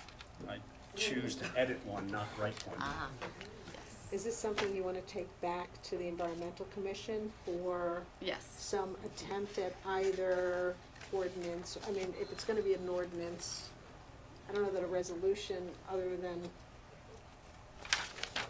people shouldn't be doing it, versus an ordinance which becomes a law of the town. I mean, it would have to be, obviously, if you have a birthday party in your backyard, or your kid comes home with one balloon, it's really to discourage wide releasing of balloons at an event that is either sponsored by the town or by the school system. Right, And so I think we can get that written up with kids' help. And we could present it, we'll work on it, and we'll show it to you, and Well, I think that's where to start. Yeah. Start at the Environmental Commission Mhm. and then come back with something that you Shall think is do. worth sharing with us. absolutely. Okay, terrific. All right, any other new business? I had something that somebody brought up to me. It's not my idea, but it's an interesting idea, and maybe you can talk with the library committee, but how about a cafe at the library? Half the people don't realize in our town how much of their taxes actually goes to the library and how much the library is funded. And that, you know, there's a lot of students there after school that are studying there and things like that. Would we ever consider having a cafe in the library? I can certainly raise it at the Board of Trustees. Thank you. Mm-hmm. Okay. And, all right, old business. Well, I should say, any other new business? No. Okay, old business. Do we have someone here from the Pilgrim Pipeline Project? Well, not from the pipeline project itself. I realize that. Sorry about that. Understood. Good evening, Mayor and members of the Township Committee. Thank you for allowing me to present on the Pilgrim Pipeline. My name is Len Resto. I'm Council President in Chatham Borough, and I share your pain on joint meeting. I was at a meeting till 11 o'clock last night listening to 5 responses to RFPs on how we're going to spend $8.9 million on capacity upgrades. So interesting. But I wanted to just cover Pilgrim Pipeline, and I thank Trish Kenlin, who got Diane Eglo involved with Pilgrim to have me come here. And just to give you a refresher on the Pilgrim project, it's scheduled to be a 178 bi-directional pipeline that will run from Albany, New York, south to the refineries in Linden. And it would handle Bakken crude oil, which is manufactured or gotten out of the ground. It's fracked in the Dakotas, sent by rail and by barge to Albany. And the proposal is to have this pipeline come down from Albany, gets to the refineries in Linden, and then the finished product gets shipped back to Albany. Originally, Pilgrim wanted to have this for use in the Northeast, but with the oil export ban being lifted, the shift then became that they would export this oil. And there was also a phase 2 and phase 3 involved with it, where they would continue to pipe the oil farther south. Right now, the proposed route is along the PSE&G right-of-way, where you see the high-tension wires coming kind of cross right down the state. So in Chatham, for instance, it's right on the border of Chatham and Madison. The Pilgrim project came up in 2015. We started paying attention to it. There were quite a number of public meetings held by Pilgrim. And then oil prices started to come down, which made the financial proposition of getting this fracked oil to Linden more expensive. And so they kind of backed off a little bit. but a lot of opposition came up because, as you'll see later, the pipeline was going to go through sensitive wetlands over the aquifers and affect the drinking water potentially of 15 million people. So Pilgrim filed its permits with the New York State Department of Environmental Protection back at the end of 2015, and since then they've been going back and forth on different issues that they want Pilgrim to address. In the meantime, the two terminals in Albany, the Global Terminal and the Buckeye Terminal, who Pilgrim said they had agreements with to take their oil and ship it down to Linden, said, we don't know what you're talking about, which is an about face because 2 years ago they said that they were on board. So it's interesting how that has all worked out. The New York municipalities are fighting this because the lead agency for some reason in New York State is the New York State Highway Authority. So this next slide, and you have the pages in front of you, shows the pipeline, which is in the red line running from the top, and it shows you this local area. So it comes in to Livingston, and then it straddles the border of Madison and Chatham, and you'll see between Livingston, Florham Park, and Chatham that it kind of maybe just touches Short Hills, and then it comes through Chatham Township, Berkeley Heights, until it makes its way down into Linden. The next page is farther north, so you go up and it's going through sensitive areas of the highlands of New Jersey. So it's going up through Montville and Pequannock into Wanacue, Ramapo Mountain, Ringwood, and it comes into New York State at Mahwah. The following slide just shows you the Buried Valley Aquifer, and this is what provides Chatham its sole source of drinking water. And so the blue is the aquifer, and it's kind of blurry, but if you look on the lower right-hand side, you'll see Millburn is included in that aquifer. I don't know exactly where New Jersey American Water gets your water, but you know, they also have reservoirs up in the highlands that they pull from for other communities, and so they would be affected as well. They have not joined the fight in the opposition to Pilgrim Pipeline because one of the biggest users of water are the fracking companies. And so you don't want to oppose something if somebody's buying, you know, millions and millions of gallons of water from you. So what we did was we created a group called the Municipal Pipeline Group, and it consists of 15 municipalities that have banded together to share legal cost in the event that we have to stand up and fight and oppose the pipeline.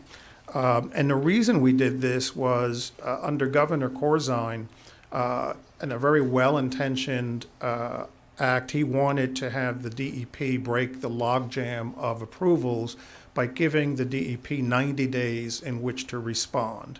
But as you know, if you get, let's say Pilgrim files their permit and they have to get a response in 90 days, it's very difficult for municipalities to come together and have a resolution or an ordinance or pass something to get legal expenses into a group and form a group within 90 days. So we proactively formed it in advance in order to be ready in case Pilgrim files their permits. We have had several meetings with the DEP noting to them our opposition. We are on their list of interested parties to be notified if and when Pilgrim puts in for their permits. And so we are very confident that we will continue to fight this successfully. The Municipal Pipeline Group engaged the services of the law firm Scarinci Hollenbeck with John Scagnelli, who's here in the audience with me, a very highly respected environmental and law attorney. And the cost of the legal fees are split amongst the municipalities. Chatham had budgeted $6,000 in 2016, 2017, 2018. We are at the point now where, since really not much has happened, we were paying $375 per municipality as kind of to keep the fund intact, but we haven't been billing it. We've been billing it, but we don't have to pay it because there's enough reserve there at present to be able to do what we need to do legally if Pilgrim files for their permit. There's also an independent environmental study that is being conducted by an environmental firm called Princeton Hydro, which has been engaged by the Sierra Club. And the next page just gives you the membership of the Municipal Pipeline Group, Berkeley Heights, Chatham Borough, the Chatham Township, East Hanover, Fanwood, Florham Park, Madison, Livingston, Mahwah, Montville Township, Oakland, Parsippany, Watchung, Wanacue, and Scotch Plains. So they were early supporters. And so what we've done to date is we have visited a great number of municipalities to talk to them about the impacts of having Pilgrim done. A lot of towns passed resolutions in opposition to Pilgrim, but resolutions are a sense of the council or the committee that it doesn't want this in their municipality. I will tell you that when this came up for the very first time before the Chatham Borough Council, we had over 1,500 people come to a meeting, and we had to have 2 large conference rooms downstairs to have the meeting simulcast. It was, somehow the rumor got out that we were in favor of it, which, people were very angry, and we were like, whoa, it's a rumor, it's not true. So they were very happy to see the pipeline group formed, and then we haven't seen a single one of those people since, which is typical, I think, in many cases. John had prepared a kind of an ordinance, a model ordinance for municipalities to pass to declare pipelines, oil pipelines, as it's a prohibited use. In Chatham, we had our land use ordinance, whatever is not mentioned is excluded, and we were kind of pinning our hopes on that, but we then passed the ordinance that John recommended because I think it's more specific to what we're trying to do. And there have been a number of ad hoc citizens groups that have come up, like the Citizens Against Pilgrim Pipeline, et cetera. I know Trish is involved with an opposition group to this, and we're very happy to see that. The Alliance for Action, which represents quite a number of municipal unions and construction unions, is supporting the pipeline because Pilgrim has promised them thousands of union jobs, and to a very small extent that is true. But the problem is the jobs would be digging the trench. Then you have to get experienced union workers from the oil fields in Texas and Oklahoma to come and put in the pipeline, and then New Jersey union labor will fill in the trench, and that's it. The rest of the pipeline is run by technology, and there will only be 3 pumping stations, each pumping station requiring 2 individuals. So it's not like there are going to be thousands of union jobs for a very long time. The reason that we haven't disbanded and haven't done anything until I see the dagger sticking out of the back of Pilgrim Pipeline is the Pilgrim recently hired a lobbying firm in Trenton of Decotis, Fitzpatrick, Cole, and Giblin to lobby the Murphy administration into allowing this pipeline. And DIP Commissioner Catherine McCabe, who was just recently appointed by the governor and approved, stated that the pipelines would be safer than exploding trains. And during the campaign, the governor ran on, he was opposed to the pipeline, and now the DEP commissioner is saying, well, the pipeline's safer than trains. So until we see that this thing is dead, it's still alive. At the present time, the oil comes down the Hudson River by barge, gets refined in Linden, and it gets sent back. And the Sierra Club and a group called Food and Water Watch are both actively lobbying the Murphy administration to the contrary, to keep their word on the environment. So the ask is, we encourage Millburn to join the municipal pipeline group. We remain committed to it. We had budgeted $6,000 this year. We plan to budget $6,000 for 2019. We will probably have an appropriation for it for at least 5 years because we recognize that this is a marathon, it's not a sprint. If you were to join this, it really, for this year, is cost-free because we have enough money in the till to be able to do anything that we needed to do legally if Pilgrim filed for their permits. And I think working as a group is the best way to do it, because if you try to do it alone, the legal fees could be quite substantial. And you would probably want your own independent environmental study other than what Pilgrim does to make sure that what they're saying is true, and that could run into significant amounts of money. I think we owe it to our citizens to protect their health, their water, and their property values. And the group is in place, and if Pilgrim files for a permit tomorrow, we'll be there tomorrow afternoon to file a motion to stop them. And that's my presentation. Any questions? I'll be happy to answer. Thank you. Any questions? So one question, so Catherine McCabe says that this is safer than barges. Did she specifically? I'm sorry, safer than trains. Than I'm sorry. trains. Has she specifically spoken about her feelings on the Pilgrim pipeline? Not specifically. We are trying to set up a meeting with her to try to clarify what she said, what she meant, and to provide any education that might be needed. And you might have said in the beginning, where does this stand exactly now in New York State? New York State, Pilgrim has filed for its permits. The DEP came back and said that their environmental study was deficient. It needed several things. Pilgrim went back and got those things. They resubmitted them to the DEP. DEP came back and said, no, we need a few more other things, and so that's where it stands in New York. Is this a Governor Cuomo thing? Is this a state? Governor Cuomo has been very, very mum about the whole thing. Mr. Falcon? Yeah, let me see if I've got this straight.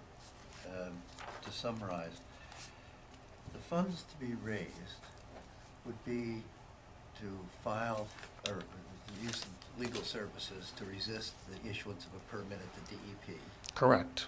And your technical support in that effort would be provided by Princeton Hydro? Princeton Hydro, yes. We are working with the Sierra Club it didn't make sense for the municipal pipeline group on its own to contract with a separate environmental group. So we are working with the Sierra Club in order to take advantage of their study with Princeton Hydro.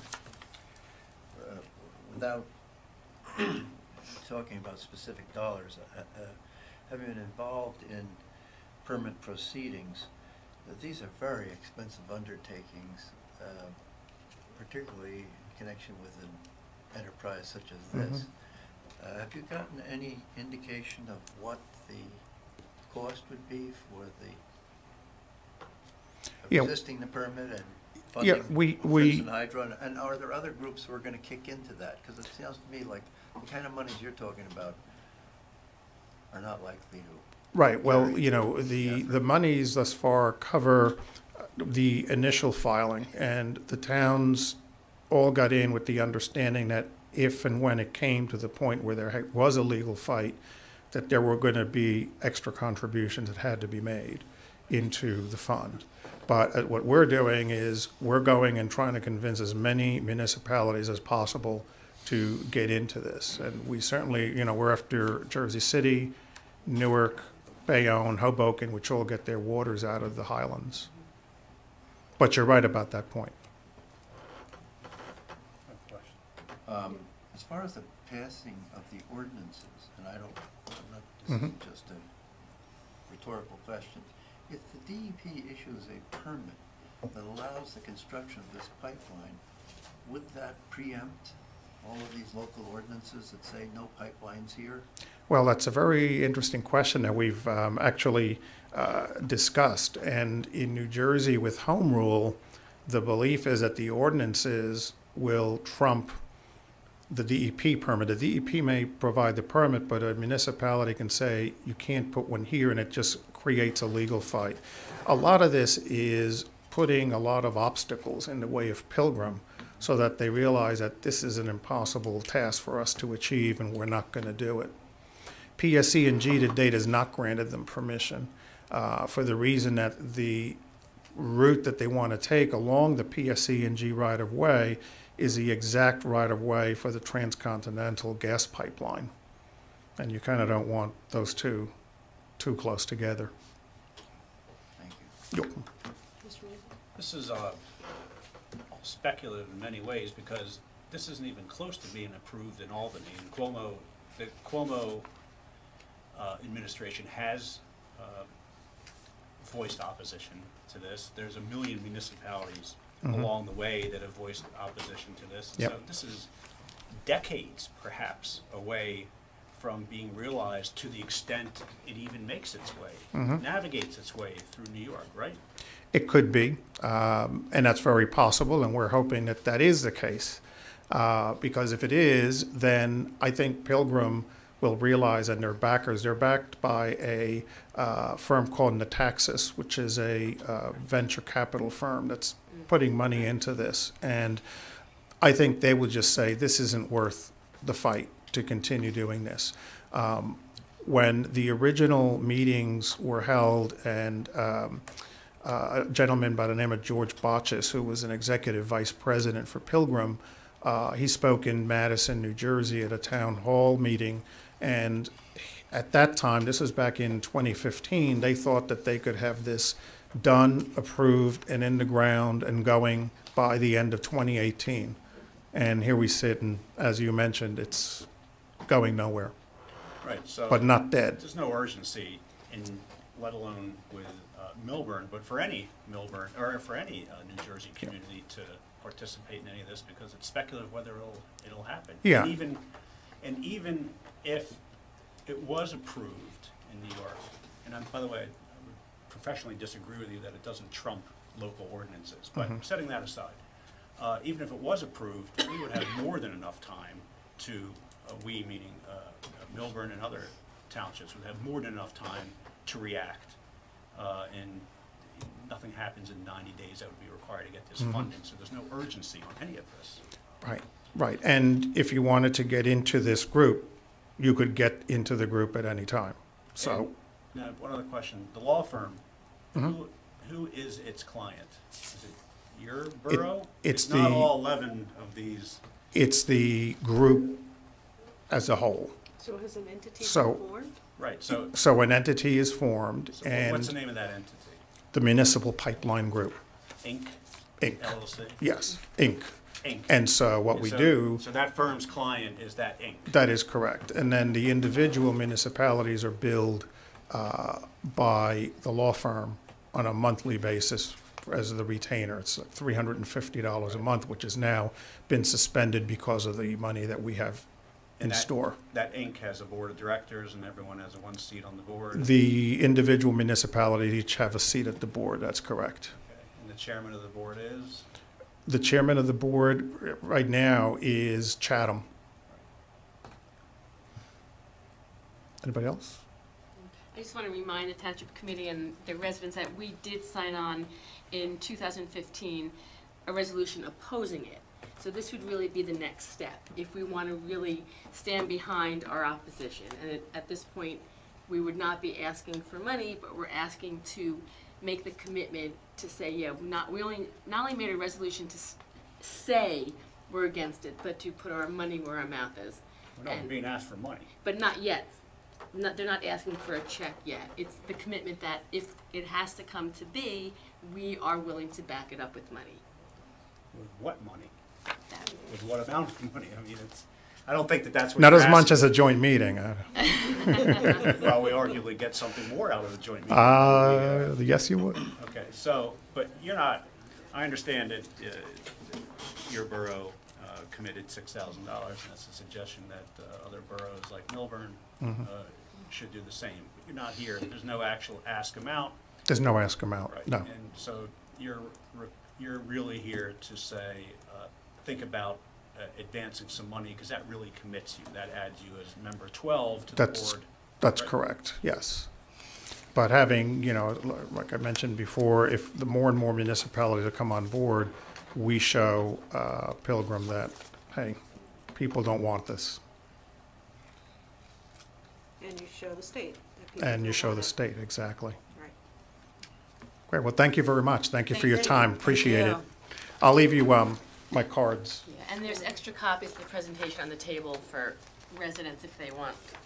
Thank you, okay.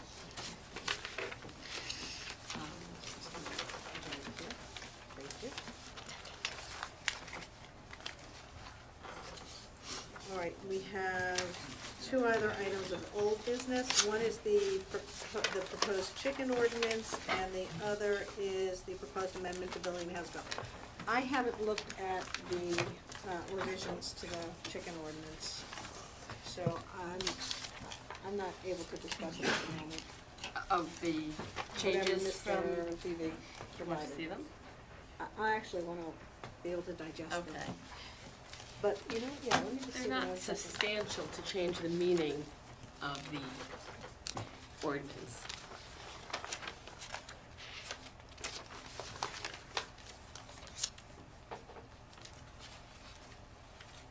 Are these your hands? Are these your notes?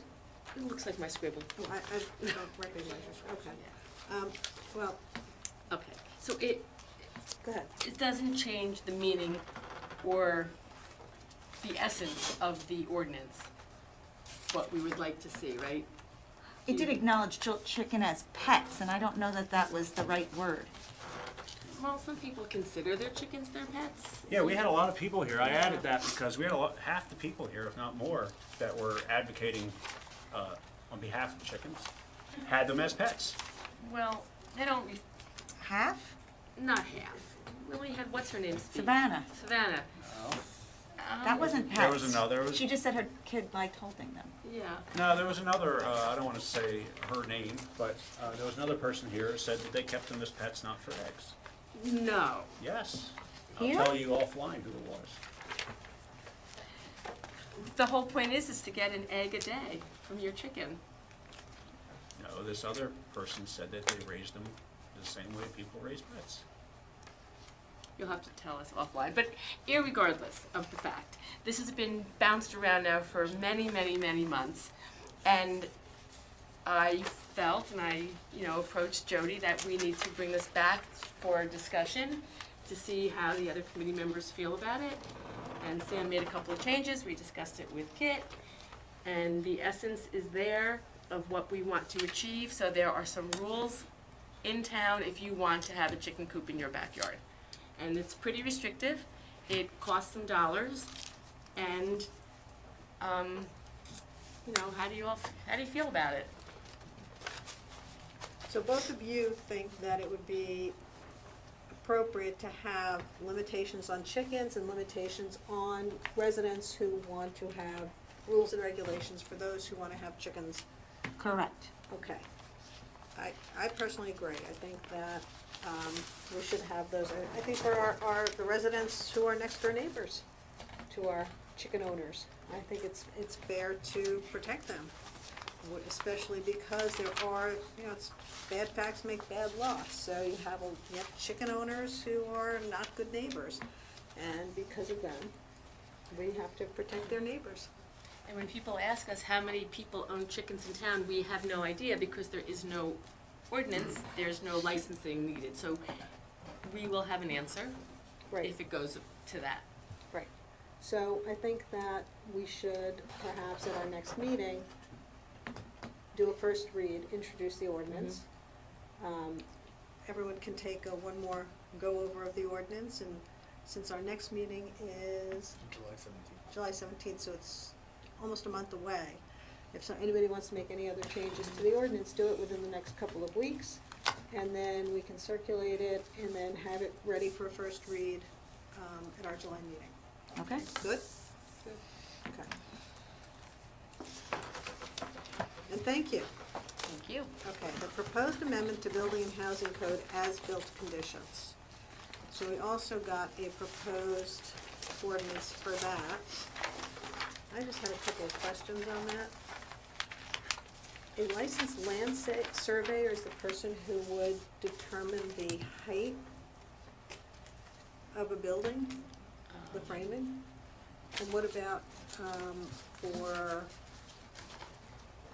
lot coverage and that would be a surveyor? Yes. Okay. Yeah, this is following up on the suggestion made by the Environmental Commission that you amend the code to confirm that when a structure is built, it actually is as described on the plans. It's the number of feet that it's supposed to be by way of setback. It's the height that it was supposed to be, and that's checked at the time before the structure is framed. Right, right. And yes, I believe, Mr. Levy, you had mentioned at the time we were discussing this that you wanted to make sure that the building department was okay with this? Sounds like something I would ask for. Yes, okay. And actually, they are in favor of it, as is our town engineer. Right. And then section 3, should that be phrase or phase? Yes, that should be phrased. Okay. Thank you. Again, if there's no other comments or any questions or comments about this particular item of business? No? Okay. So again, if everyone's okay with it, we should, with whatever type of correction, we can put it on for a first read July 17th. Okay? And I think, and again, just as I mentioned last time, I know Mr. Levy, you're not going to agree with me, but I do think we have to really think about what we want to do, if anything, about marijuana in town. I do believe that there's going to be passage of legislation very quickly, and whether or not this town wants to consider prohibiting the growing, the selling, the distribution, whatever it is, or not prohibiting it. But I think it's a discussion we have to have, and certainly a discussion that if we have members of the public who have an interest in this and they want to give us their 2 cents, it's something that once the legislation hits, towns will have a period of time within which to make a decision as to what it's going to do. But if they don't make a decision, then it will be deemed permitted. So I think that it's something we need to think about and discuss. At the very least, I do think that proactively, if we require a distributor to have to go to the zoning board, at least gives us some layer of oversight.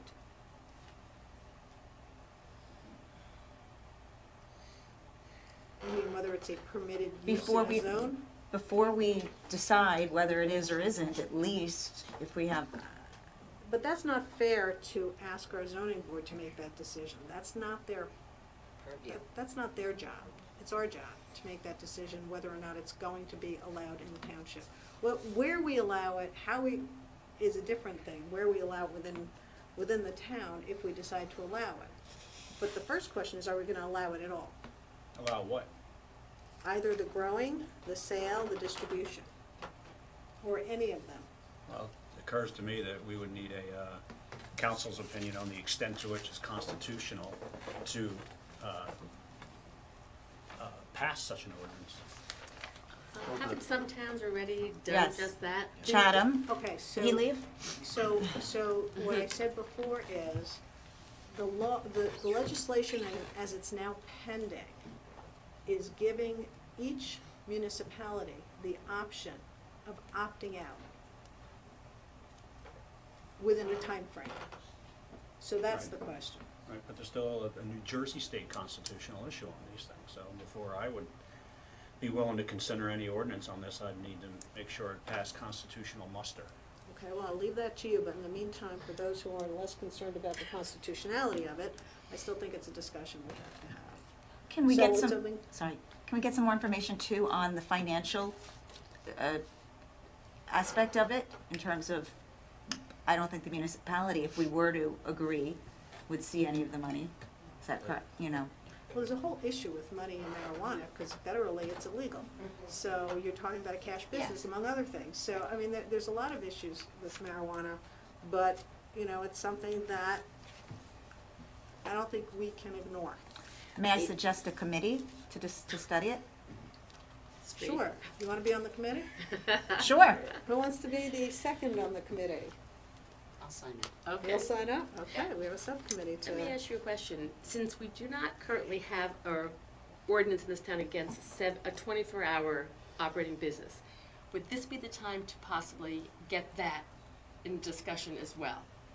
Because if there is a marijuana dispensary, they might want to be open from 2 a.m. to 6 a.m. So we have an issue before town right now, a business want to come in 24/7. So it's something that we might want to also have on the books. Sure, you Okay. certainly can Write an have that ordinance for that? discussion. How would I do that, Mayor? You want to deal, well, is that Through a zoning planning- or is that a planning? planning board question?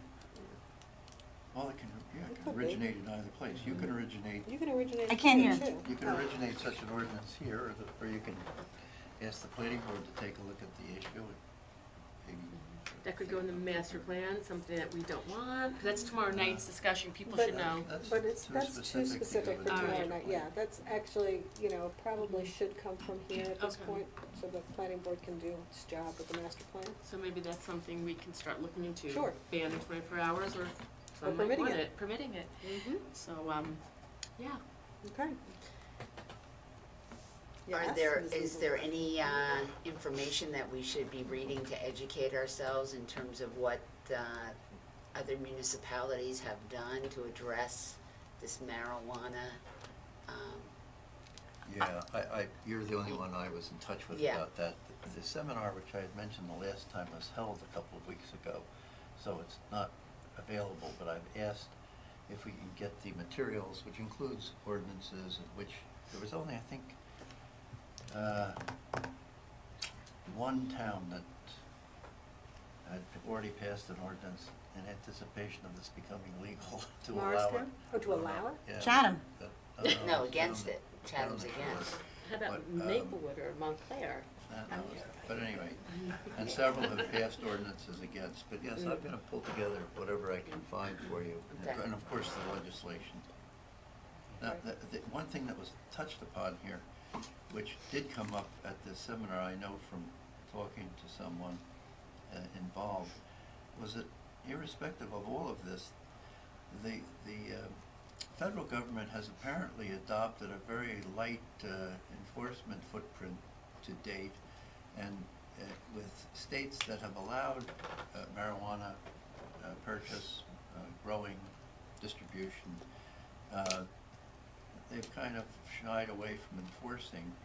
But the current Attorney General did announce that there would be a zero tolerance enforcement on marijuana. So the federal government and the state government really have to get on the same page on this if that's going to be the case, because it won't much matter what the state does and what legislation it passes if the federal government is going to be involved in a strict enforcement, but that's an issue for another day. I did want to raise it as a consideration, however. Yeah. Okay. Any other items of either of old business? Yeah, I just have a Ms. couple Edward. of course, questions. Alex, have we gotten the results on the traffic study at Holmes and Essex? No, not yet. I followed up with Mazer though. Okay. How about cleaning out under the bridge next to the deli? You circled back with me on that the other day. Yeah. No, that has not. But I did circle back with DPW as well. Is there a holdup for any reason? Well, look, I mean, there's certainly things that they need to accomplish as well at this point in time after having to clean up and getting out and catch basins repaired, getting roads prepared for micropaving, things like that. But they are aware. Right. So Before it's on their a list. new storm hits and it gets clogged there. And my last thing is the speed bumps in South Mountain section will be installed when? I would anticipate by the end of the summer. It's very exciting. Yes. But Just got one other thing. Our electronic signs, have you gotten the information Yeah. from Springfield and Livingston? we have talked to Springfield. Their sign was donated by the Chamber of Commerce, so they don't have any information on their sign. Okay. They've asked us to reach out to the library, who also has an electronic sign, so we will be doing that. Livingston. They no longer, I think they're on their way out for a new sign, new specs. So we'll be in communication with them. But yeah, so I mean it's slow go, but we have been reaching out. Great. We didn't discuss joint meeting. There's a joint meeting on July 19, and our next meeting is July 17. So as the representative, I may be asked to cast Millburn's vote on this issue. And so I would need direction from the township committee on how to cast that vote. Okay, so that's for discussion also on July 17th then. So But if we don't reach a decision, if we don't reach an informal decision among us, then it would have to be set down for some kind of vote by the township committee, right? To decide what to do. Let's say there's a divide among the members of the township committee as to which way to cast that vote. Well, No. there's 5 of us, so it'll be 3-2 maybe. I know, but or you can't, 4-1. but we would have to, I don't know that we can schedule a vote on that. What would be the instrument that causes that vote? Is it So Special you're meeting. seeking, as the township's representative, you're seeking the guidance of the township committee as to how you should vote, and that comes up at the joint meeting, It could come up And- July 19, yes. 19, and the next meeting here is the 17th. Yeah. So, Is that a required vote or is that a consensus? well, I think you would want to take a vote. Take a Yeah, vote? we would want to take a vote, but so what would, So then Clear I guidance. think you'd have Oh. a motion. Yeah, motion A to motion. authorize Yeah. Mr. Levy to cast a vote in favor. do we need a resolution for that? I don't believe so, but we could do that to be super I mean, this is belts and suspenders. This Well, is but a you're not gonna do- $4.7 million spend. We may want it to be memorialized in more than a motion. I leave the council to give us direction on Well, that. my suggestion then would be we should have a resolution in favor, but that doesn't necessarily mean that that's how the vote's gonna go, right? So, do we have do we have 2 resolutions prepared? Well, if you have one and it gets defeated, he knows how to vote. Well, I mean, is it a resolution directing him how to vote? That's Well, the no, if it gets question. defeated, then I'm left with a decision on how to vote, because while I can assume the township voice has been heard on that, there's still no direction. Well, Do we that's want why to I'm dis- asking. I don't want to you. unilaterally, I'm No, not gonna no, no, no. My unilaterally cast a question- vote. I understand that. My question is, since we're going to obviously take a vote, yay or nay. We need I think we probably need 2 resolutions. So that was my suggestion, 2 resolutions, one directing him to vote yes and one directing him to vote no, and we'll see which one passes and then we'll Yeah, we just, go that way. the second one, if not needed, just won't be introduced, that's all. Correct. Because I would prefer to have a resolution rather than a motion on this kind A of mere spend. motion, Yes. fair enough. Anything else? Yes. What came up tonight when we were talking with the water company was that Essex Street is on the agenda, which is being a one-way street, not an easy street to block off. And I know we were still talking about no left, giving back the left turn on Essex. Can we address that before we lose the whole street? When is Essex looks like it's going to, next year, I thought, Yeah, no? it was next year.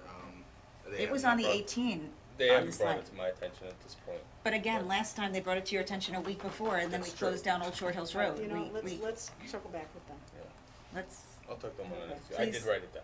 please find out about that. But we also brought up giving back the left on Essex, and then we, We haven't forgotten about it. I have to meet with Maurice. Yeah. do we have any kind of engaged expert opining on it? We have Mesa. Yeah. But did he give us anything yet? No. Okay. And my other one was the dog, So, now it's on my plate. So. I we're can't think of having the trouble- second word.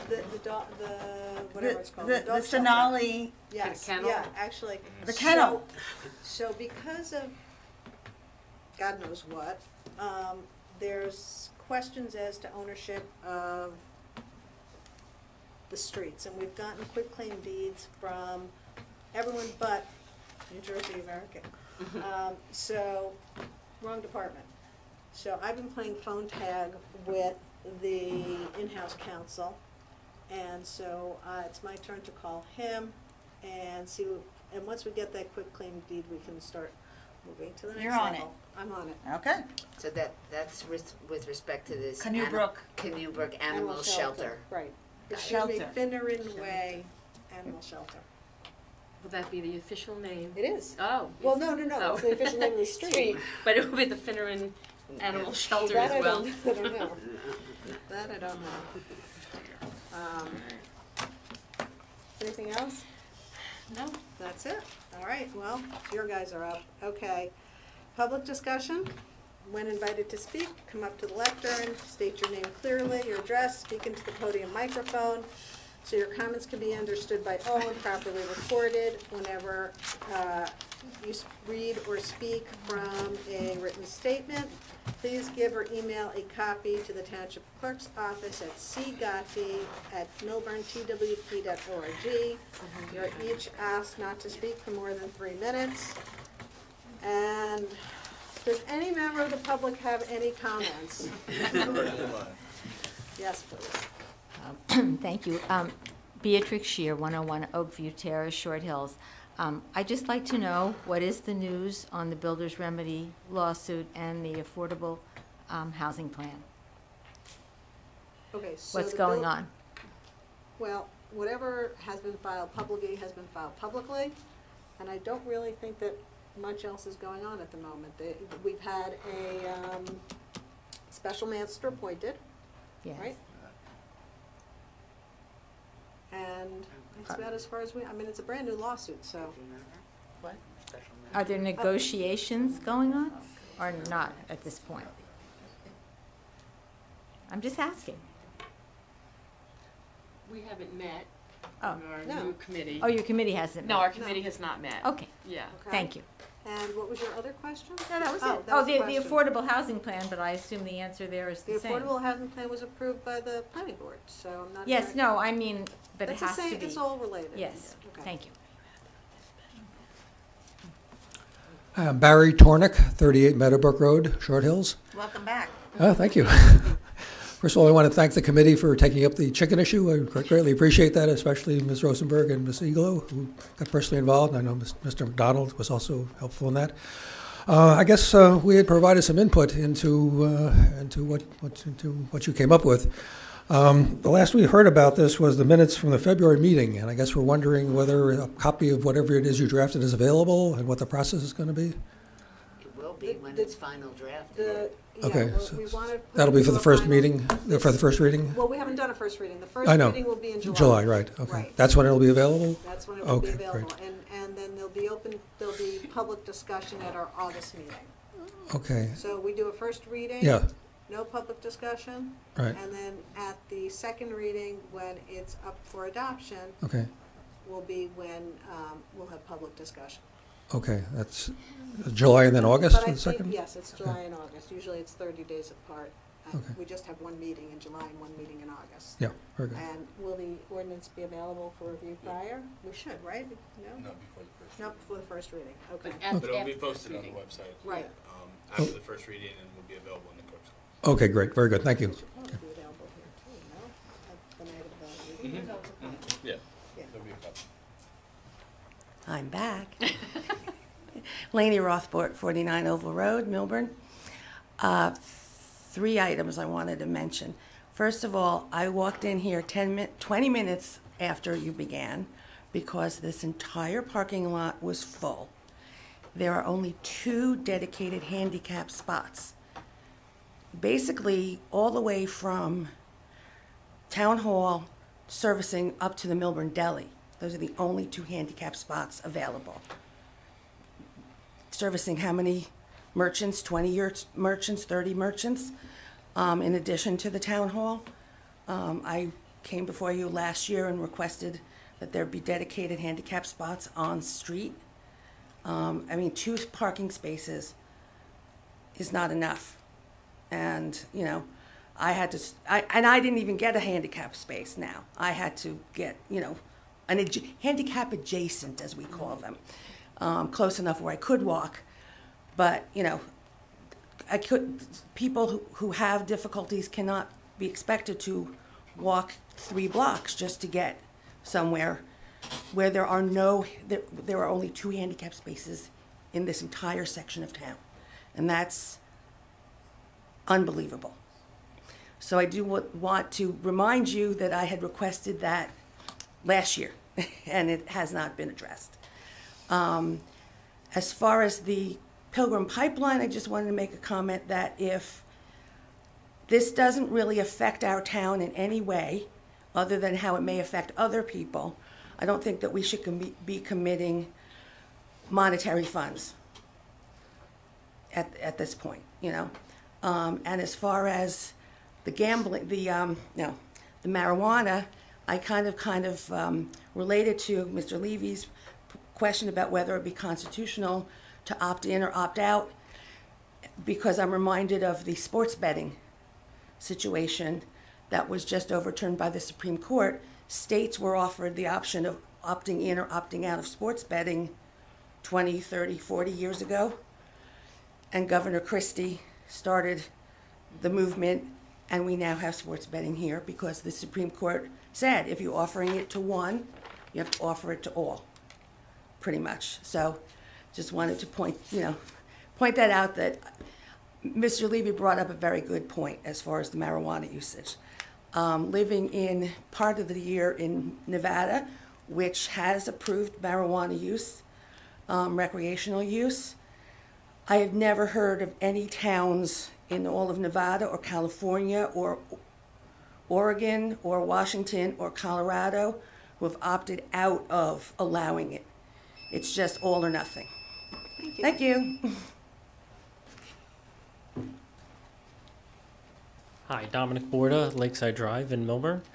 I just wanted to talk tonight about bicycles in the township, and the first thing I do need to do is give the township proper credit. The closure of Brookside Drive on Sundays is a great, unique opportunity throughout the region. Very appreciative of it. Many people use it. It's a great opportunity.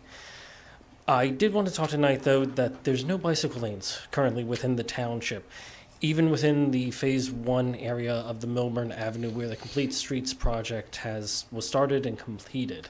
This is a bit in conflict with the Complete Streets policy resolution that called out accommodations for bike lanes within the goals and objectives portion. The plans and presentations so far provided for public consumption of the Phase 2 still have yet to address the issue and be presented within any of the diagrams. Throughout the township, there's little to no signage for motorists to either yield or share the road or do anything with bicyclists. Upon entering downtown from the west, from the high school, there is one bicycle diamond sign. It indicates that there's a warning that there might be bicyclists in the road, but doesn't communicate anything else to the motorists that come through Millburn Avenue. I do urge the committee to not just consider, but also help to implement any kind of planning for bicycle infrastructure throughout the township. Not just for the safety of the bicyclists, but also for the motorists. The bike lanes have been shown elsewhere in New Jersey, as well as the Mid-Atlantic region, to be successful for towns and municipalities. A well-designed bicycle roadway aims to reduce the risk of any types of accidents, as well as reduce liability. The street adjustments are easy to do. They're less wear and tear on the roadways. They provide a great avenue for exercise and a lower environmental footprint because it uses less gasoline. Thank you. Thank you.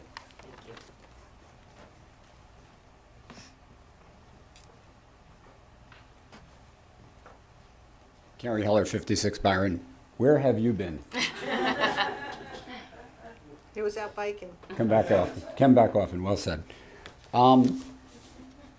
Quick question. Livingston, I believe, last night passed an ordinance about vaping. Forget marijuana for the moment. As a principal business, you can't just outlaw things. Either zoning, 24-hour, within 500 feet. We have a fast food ordinance that's still in effect that goes back many years. I'm sure you'll learn about that, but leave that aside. So vaping is something I get calls on that all the time, particularly in Maplewood and Montclair, but here too. DMDA, I'd like to ask some follow-ups. I'm a little surprised some follow-ups were not asked of Committeewoman Rosenberg. When you approved the budget earlier this year, DJ stood here and told you the next day he was going to go on Indeed and post a ad for a new director. Well, he didn't last very long. We're now 4 presidents into the DMDA since December. One was here tonight. He left earlier, David Sorkin. I believe there's at best 9 board members left out of 15 elected. I believe 2 more are leaving. The bylaws in the town's SID ordinance does deal and treat that. To give again the $100,000 at the end of June, I have our ordinance here. And there's nothing in our ordinance that requires, after you've voted the initial time, to turn those funds over to the DMDA. And to put bad money after bad is a disinterest of the downtown business people, to the property owners, and it's going to come back to haunt a lot of people. It's not productive. And May I it's, speak to that a minute? please, As you know, I initially... on your time. I initially voted against refunding or the DMDA. And I was swayed by their persuasive arguments that they were going to run this thing and run it properly and help the downtown. And what I'm hearing is it's not happening. And I was going to actually ask Kit or Alex or Mayor in another time, but I will ask them publicly now, what are the accommodations to put this second payment in escrow? Since they don't seem to have any, I'm not hearing any plans of hiring executive director. I don't know if there's ads out, Jody. I was going to ask you this, and I just didn't get to it. What are their plans that we are going to release another $100,000 to them? Okay, before Yeah. we continue that Yeah. discussion, let Mr. Heller Okay. finish his presentation. All right, if I may, and then section- we can come thank back you. to Okay. address any of those. All right, DMDA section questions. 2, paragraph E. I'm not going to take my time unless we're going to have a discussion and not put the clock on me, but that paragraph, it doesn't compel the funding. Leave that aside. We don't have a director. There's no intent. It's not compelled to have a director or a vice director, but to run a DMDA, you go out through the, I forget the number. I'm not going to even quote the number, but the DMDAs, there is somebody that's on paid staff. We don't have anybody on paid staff. All right. I'll leave that. That's for you. It's not a new subject, but there is no meeting between tonight and end of June. So I would just ask, as you didn't fund it at the time that it was requested or able to be made, put it off at least until your next meeting and perhaps have a discussion, or you may discuss it after I finish. Last and just very quick, for all of us, recycling. There's some big changes.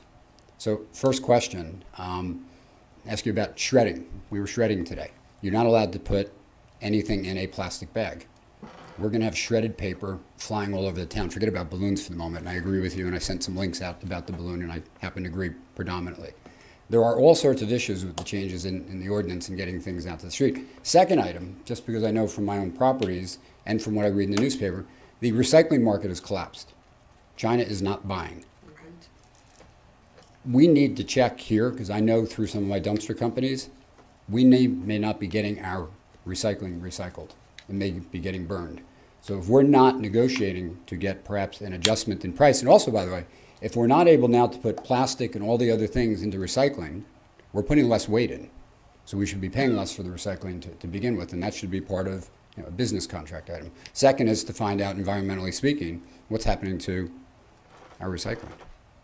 Thank you. The recycling has a lot of issues right now, right. Yeah. So But from a we're on cost them. Yeah, side, not only yeah. on a cost, but is it worth it? And if I may, on this, the follow-up on that, this is now, I don't know, maybe the 5th council, a lot of years. A lot of businesses in the town, and Alex is very aware of this, are still getting their trash picked up for free, including Lestrada and many others. It shouldn't be, and it's unfair to everybody else in the town, downtown, and it's some thousands of dollars that it's costing the town to do this. And it shouldn't be anymore. It's not fair to do it, and it's been promised to be addressed, and it hasn't been addressed. Thank you. I have a question for Mr. Heller. On the DMDA, I understand your position that there's some acrimony with the board, and there's no executive director and all that stuff. That's one issue. But is the DMDA itself performing? So there might be acrimony with the board and the directors, et cetera, but is it still performing? Is it still doing what it's supposed to be doing, even if with limited staff, et cetera, in your view? First, I support a DMDA. I know And I've you said do, that. but- Okay. This board, this DMDA, no. I think Jackie's very active on the farmers market. David Sorkin, through marketing, there's a place to do the couple of Friday nights that we're doing. There are places to do activities. There is no place for this board to be spending $200,000 of taxpayer money. Oh, no, It's not productive. For me, that's a separate issue It's about not how they're productive. spending the It's money. not productive. There's nothing. But my question is, many boards have dysfunction and still perform, okay? Agreed. And so, and some thrive on dysfunction and still Agreed. perform. So is this I'm not saying is this an example of one of them, but is this board still performing despite whatever dysfunction may exist? The mission statement when the DMDA was created back in 91, 92, 93, when the malls were taking over and the downtowns were on decline, movie theaters were closing, multiplexes took over for the singleplex, was to change the focus of downtowns and traffic and parking and redevelopment. The train didn't come until 96, but that was the start. So we are doing nothing more than basically moving around the deck chairs on the Titanic right now and marketing and doing some sorts of things. We haven't addressed whether Complete Streets is good or bad, not going there. Whether good or bad, we're not addressing the changes, and the fact that all of us that are coming out to meetings for the last 2 years, there's been a substantial change in the way that business and the internet, we're not addressing the larger, greater picture, which I think you're starting to address in redevelopment, perhaps the recycling yard, and a larger picture. The DMDA is down here when other DMDA special improvement districts are out here helping to guide the township committees, because you can't do everything. All right, let me ask the question a different way.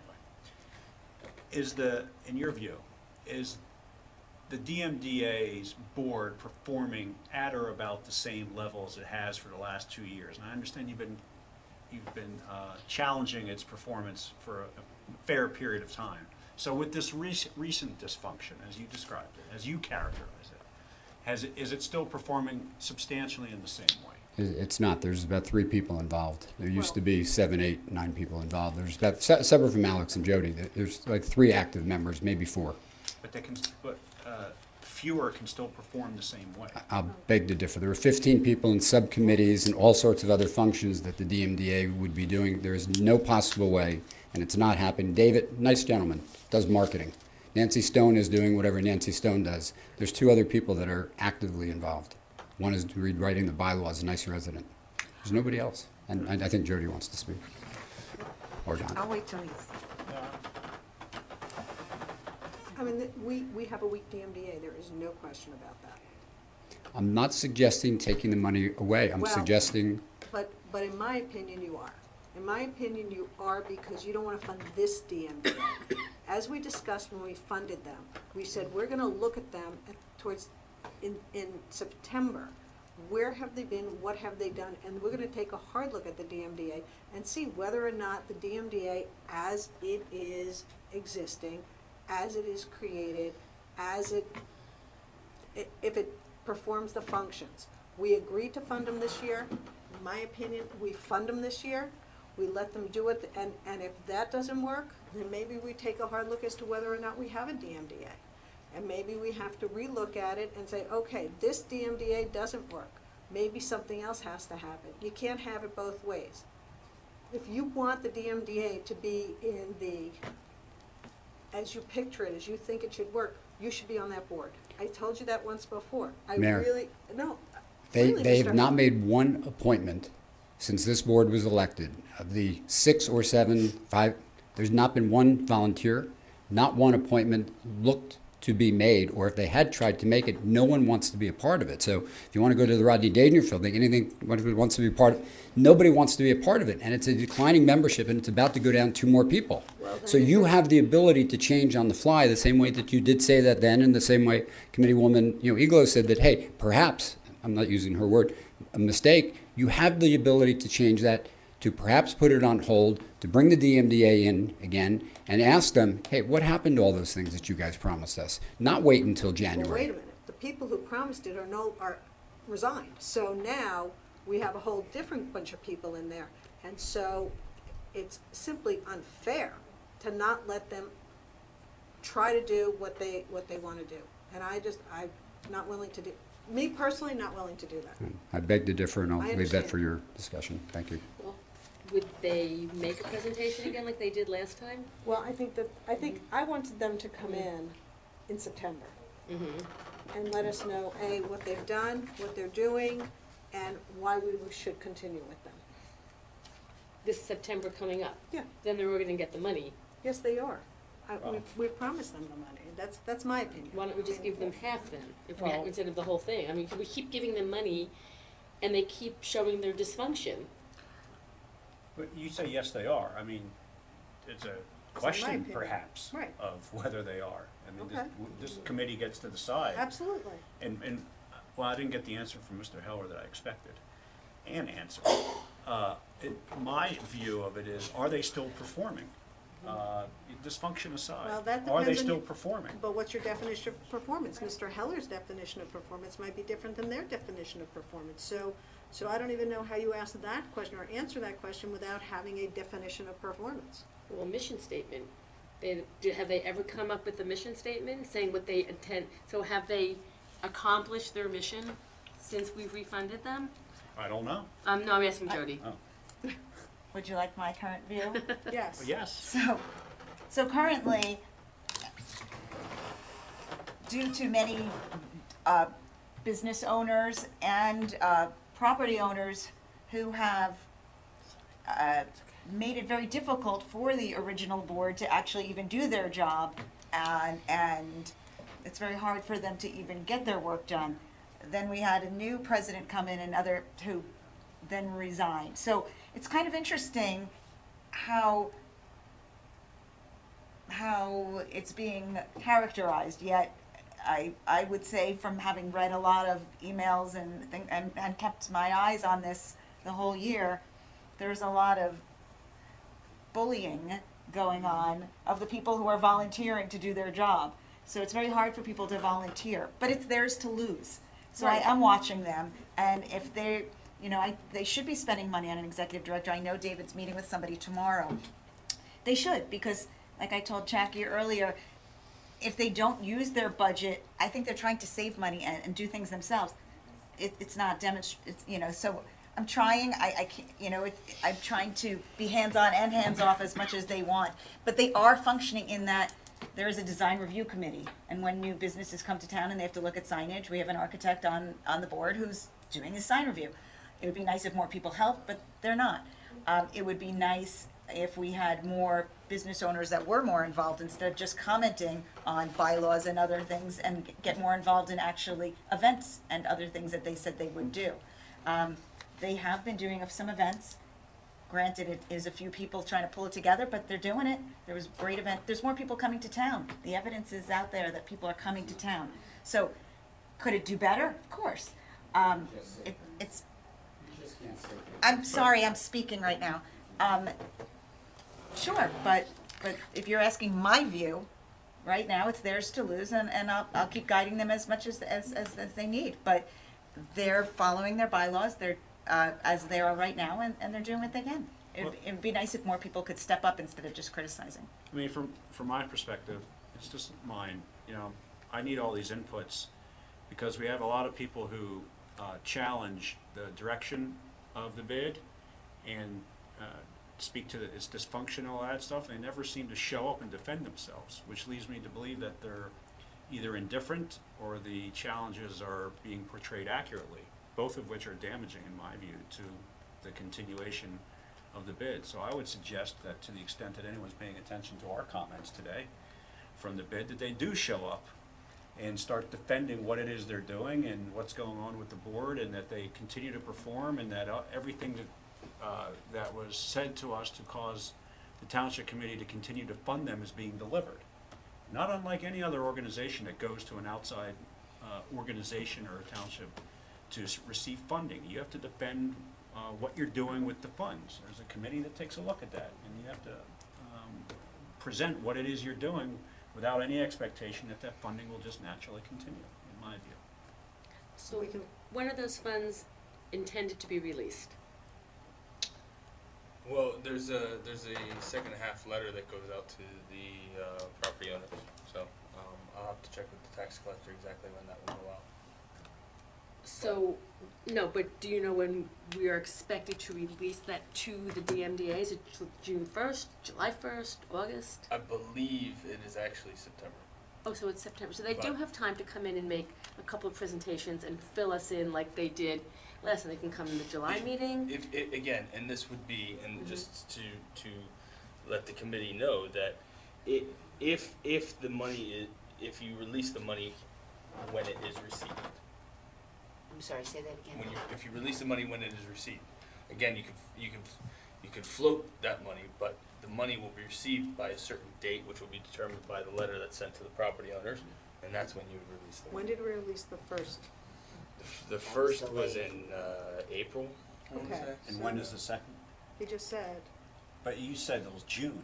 Someone said So, it was so I thought it was June. I people thought keep it was throwing June, people keep throwing that around. I don't know that that's necessarily Oh, true. okay. I will get the committee the exact information. So why don't we have the DMDA come to our July meeting? Funds won't be out by then. And they can tell That's us what fine. they've accomplished, what they plan to accomplish. July Absolutely. 17th. Yeah. Yeah. Absolutely. Hopefully, we'll have the same board. Should be interesting to see who's the president by then. It's, again, it's theirs to lose. Absolutely. And it's the whole downtown's to lose. So you have another meeting with them. They have another DMDA meeting before July 17th. Yes. So they will be asked to present. That would be great. They're being asked now. Yeah. Right, but They they, unless publicly they're asked now to watching, show up. you know. All right? Okay, Good. cool, thank I you. have a motion to adjourn. Motion to adjourn. Second? Second, we're done. Thank you. I don't want to throw this away. All right, you win. Yeah, I don't know if they gave one to Martha, so I'll hold on to it. Light things off. Yeah.